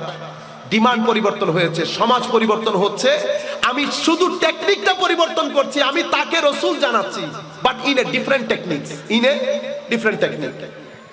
অতঃপর ঈদে মিলাদুন নবী আসলো, মাহফিল করলাম। কিরকম মাহফিল? আশেপাশের লোকজনকে দাওয়াত দিলাম, কোরআনের তিলাওয়াত, নাত শরীফ পড়ে তাকে কাপড় গিফট করলাম। আমি এই আন্দাজে, এটা নতুন প্রজন্ম, আমি কাপড় চোপড় গিফট করলাম। আস্তে আস্তে সে যখন এই মাহৌলের মধ্যে বড় হবে, সে এটার ইম্পর্টেন্স বুঝতে পারবে। অতঃপর আমি যখন রাতে আমরা খেয়ে দিয়ে বসবো, সেই খাওয়া দাওয়ার মজলিসের মধ্যে আমি অনেক কথা বলবো। সেই কথার মাধ্যমে আমার মূল উদ্দেশ্য হবে আমি তরবিয়ত করছি। তরবিয়তের জন্য নিজের ভিতরে নূর লাগে, নিজের ভিতরে নূর লাগে। কেন? তরবিয়ত মুখে হয় না, আমার ভিতরে যদি নূর থাকে সেই নূর ওখানে গিয়ে আঘাত করবে। এই যে লাইটের তেজ যেমন আমার গায়ে লাগছে, আমার ভিতরের নূরের তেজও আমার সন্তানের গায়ে লাগবে, এবং সেটাই আসল। বাকিটা সব দুনিয়াদারি। আমি চোখ বন্ধ করার যে আল্লাহর ইজ্জতের কসম, পৃথিবীতে কেউ কাউকে মনে রাখে নাই। আমি আমার মাকে মনে রাখি নাই, আমার মা আমার মাকে মনে রাখে নাই, নানিকে মনে রাখে নাই, কেউ কাউকে মনে রাখে না। যিনি চলে গেছেন চলে গেছেন। মাঝে মধ্যে আপনি 2-3 ফোঁটা চোখের পানি ফেলেন, কিন্তু প্রত্যেকে যার যার জার্নিতে একা। সম্মানিত উপস্থিতি, রমজান আসলো, আমার 20-30 হাজার টাকা এক্সট্রা মানি, ওইটা দিয়ে আমি প্রথম রমজান থেকে লিস্ট করা শুরু করলাম ছেলেদেরকে নিয়ে, কাকে কাকে দিব। আমার মা বাবার দিক, নানা নানির দিক, শ্বশুর শাশুড়ির দিক, 10-15-30 জনের লিস্ট করলাম। আমি একদিনে করব না, 10-12 দিনে করব। ঘরের মধ্যে একটা ফেস্টিভিটি হবে, ফেস্টিভ্যাল লুকস হবে, ছেলেরা এনজয় করবে। আপনি দেখবেন, আপনি নিজে অবাক হয়ে যাবেন কি হচ্ছে সমাজে, ঘরের মধ্যে। আপনি লিস্ট নিয়ে বসলেন, বাজার করতে গেলেন, 7-8 দিন মিলে বাজার করলেন, একটা করে ঘরের মধ্যে এক জায়গার মধ্যে রাখবেন। এগুলো আপনি তরবিয়ত, আপনি কোনো কিছুই বলতে হবে না, মাহৌল থেকে সে শিক্ষাটা নিয়ে নেবে। অতঃপর আপনি যখন সময় আসলো, সুন্দর করে প্যাক করে গিফট বক্স করে 4-4টা তার কাছে পৌঁছিয়ে দিলেন। লাইলাতুল কদরের রাত এসে আপনারা সবাই জায়নামাজের মধ্যে বসে আল্লাহর দরবারে শুকরিয়া আদায় করেন, মাওলা তুমি আজকে কিছু টাকা পয়সা এক্সট্রা না দিলে তোমার বান্দাদের দুয়ারে দুয়ারে, আমার আত্মীয়ের দুয়ারে দুয়ারে আমি এই সাহায্যটা পৌঁছাইতে পারতাম না। তোমার দরবারে লাখ শুকরিয়া মাওলা, আমাকে যেভাবে তৌফিক দিয়েছো আমার পরবর্তী প্রজন্মের মধ্যে তুমি সেই তৌফিক তুমি দাও। আপনি ছেলেকে, আপনার ঘরকে কোনো কিছুই বলতে হবে না, এটাকে তরবিয়ত বলে। এই তরবিয়তের সাথে তালিমের কোনো সম্পর্ক নাই। তরবিয়ত এটা যদি না থাকে, আপনি সিহাসিত্তা কোরআনে পাক সবকিছু যদি এখানে ধারণ করেন, সওয়াব হবে, তরবিয়ত হবে না। তরবিয়ত এক আজীব জিনিস, সেটা আপনার দিন পরিবর্তন করে, রাত পরিবর্তন করে, ভদ্রতার মধ্যে, আখলাকের মধ্যে, আপনার পুরা জীবনের মধ্যে একটা বিপ্লব সাধন করে। আপনাকে ভদ্র মানুষের কাতারে এনে দাঁড় করিয়ে দেয়, আপনাকে ভদ্র মানুষের কাতারে এনে দাঁড় করিয়ে দেয়। সম্মানিত উপস্থিতি, আমরা যদি এই আন্দাজে আমাদের জীবনগুলা গড়ি, তো মাহফিল, গরু জবাই, আমাদের যাবতীয় আয়োজন, এটার মধ্যে সার্থকতা। আমি বিশেষ করে যুবকদেরকে, যারা যেখানে যাচ্ছি, আমি অনেক খুশি আলহামদুলিল্লাহ, আল্লাহর দরবারে শুকরিয়ার কোনো শেষ নাই। নতুন প্রজন্মের কাছ থেকে যেই রেসপন্স গত 1.5 মাস ধরে পেয়েছি, আমি মনে করছি আমার কষ্ট সফল, আমার কষ্ট সফল। আপনাদের মেসেজ, আপনাদের রেসপন্স, এটা আমার জন্য অনেক বড় পাওয়া। আমার মনে হচ্ছে যেন কিছু কিছু হলেও কাজ হচ্ছে। নতুন প্রজন্ম অনেক ছেলেপুলে দেখছি, স্যালুট জানাচ্ছি আপনাদের কাজের উপর। ইনশাআল্লাহ আমরা সবাই মিলে চেষ্টা করলে আমরা নতুন একটা পৃথিবী আমরাই নিজেরাই করতে পারবো ইনশাআল্লাহ। সেই জন্য তালিম এবং তরবিয়ত 2 চাকা নিয়ে একসাথে সামনে যাব। মনে রাখবেন, আমাদের একজন মালিক আছেন, আমার ছেলে অভুক্ত থাকবে। কেউ চাইবে, কোনো মা বাবা চাইবে? তো কোনো মা বাবা যদি না চায় ছেলে অভুক্ত থাকুক, আমি সিগনেচার করে দেব আপনাদেরকে। মালিক আছেন, সেই মালিক কোনোভাবেই আপনাকে অভুক্ত রাখবে না। আমার আল্লাহ বলছে, হাবিব বান্দা, আমি যা দিয়েছি তার উপর সন্তুষ্ট থাক, আমি তোকে বরকত দেব। মনে রাখবি, আমার খাজিনার মধ্যে কোনো কিছুর অভাব নাই। সন্তুষ্ট থাকবি, এমন ভাবে দেব তুই কল্পনাও করতে পারবি না। কিন্তু আমার উপর ভরসা রাখবি, আমার উপর ভরসা রাখবি। আখেরি একটা ঘটনা বলে শেষ করে দিচ্ছি। সম্মানিত উপস্থিতি, আল্লাহ রব্বুল আলামিন নিজেকে রব্বুল আলামিন বলেছেন, রব্বুল আলামিন। হায় হায়, ইমাম রাজি ওনার তাফসীরে কবীরের মধ্যে একটা ঘটনার বর্ণনা দিয়েছেন হযরত ইব্রাহিম ইবনে আদহাম থেকে। উনি বলছেন, আমাদেরকে দাওয়াত করা হয়েছে, আমরা দাওয়াতের মধ্যে গেলাম, খাওয়া দাওয়া দিল। হঠাৎ করে মাঝপথ থেকে একটা কাক এসে রুটি নিয়ে চলে গেছে। আজি আমি চিন্তা করলাম, এত অস্বাভাবিক ঘটনা, মাঝখান থেকে নিয়ে চলে যাওয়া। আমিও কাকের পিছনে পিছনে ছুটতে লাগলাম। যেতে যেতে যেতে যেতে কাক দেখি উঠতে উঠতে উঠতে শেষ পর্যন্ত একটা পাহাড়ের মধ্যে গিয়ে, ছোটখাটো হয়তো উঁচু জায়গা ছিল, আমি উঠলাম। আমি দেখতে চাচ্ছিলাম যে আসলে কি ঘটতে যাচ্ছে। আমি দেখলাম কাকটা রুটি মুখে নিয়ে নিচে দাঁড়ালো, সেই জায়গার মধ্যে গাছের নিচে একটা ছেলের হাত বাঁধা অবস্থায় আছে একটা গাছের সাথে। কাকটা রুটি নিয়ে সেই ছেলের কোলের মধ্যে গিয়ে রাখলো। বুঝতে পেরেছেন কি বলতে চাচ্ছি? রব্বুল আলামিন কোন জায়গার কাক, কোন জায়গার রুটি কোথায় নিয়ে গেছে। এই ঘটনা আপনাদের জীবনেও ঘটে। তো আপনারা কি বলেন? ভূতে জোগাড় করছে। কিসে জোগাড় করছে? ভূতে জোগাড় করে। ভূতে জোগাড় করে না, ভূতের যিনি মালিক উনি জোগাড় করেন। আল্লাহ রাব্বুল আলামিন আমাদের হামি ও নাসির হোক। আপনাদেরকে অসংখ্য ধন্যবাদ জানাচ্ছি। সবার প্রতি সালাম। আসসালামু আলাইকুম ওয়া রাহমাতুল্লাহি তাআলা ওয়া বারাকাতুহু।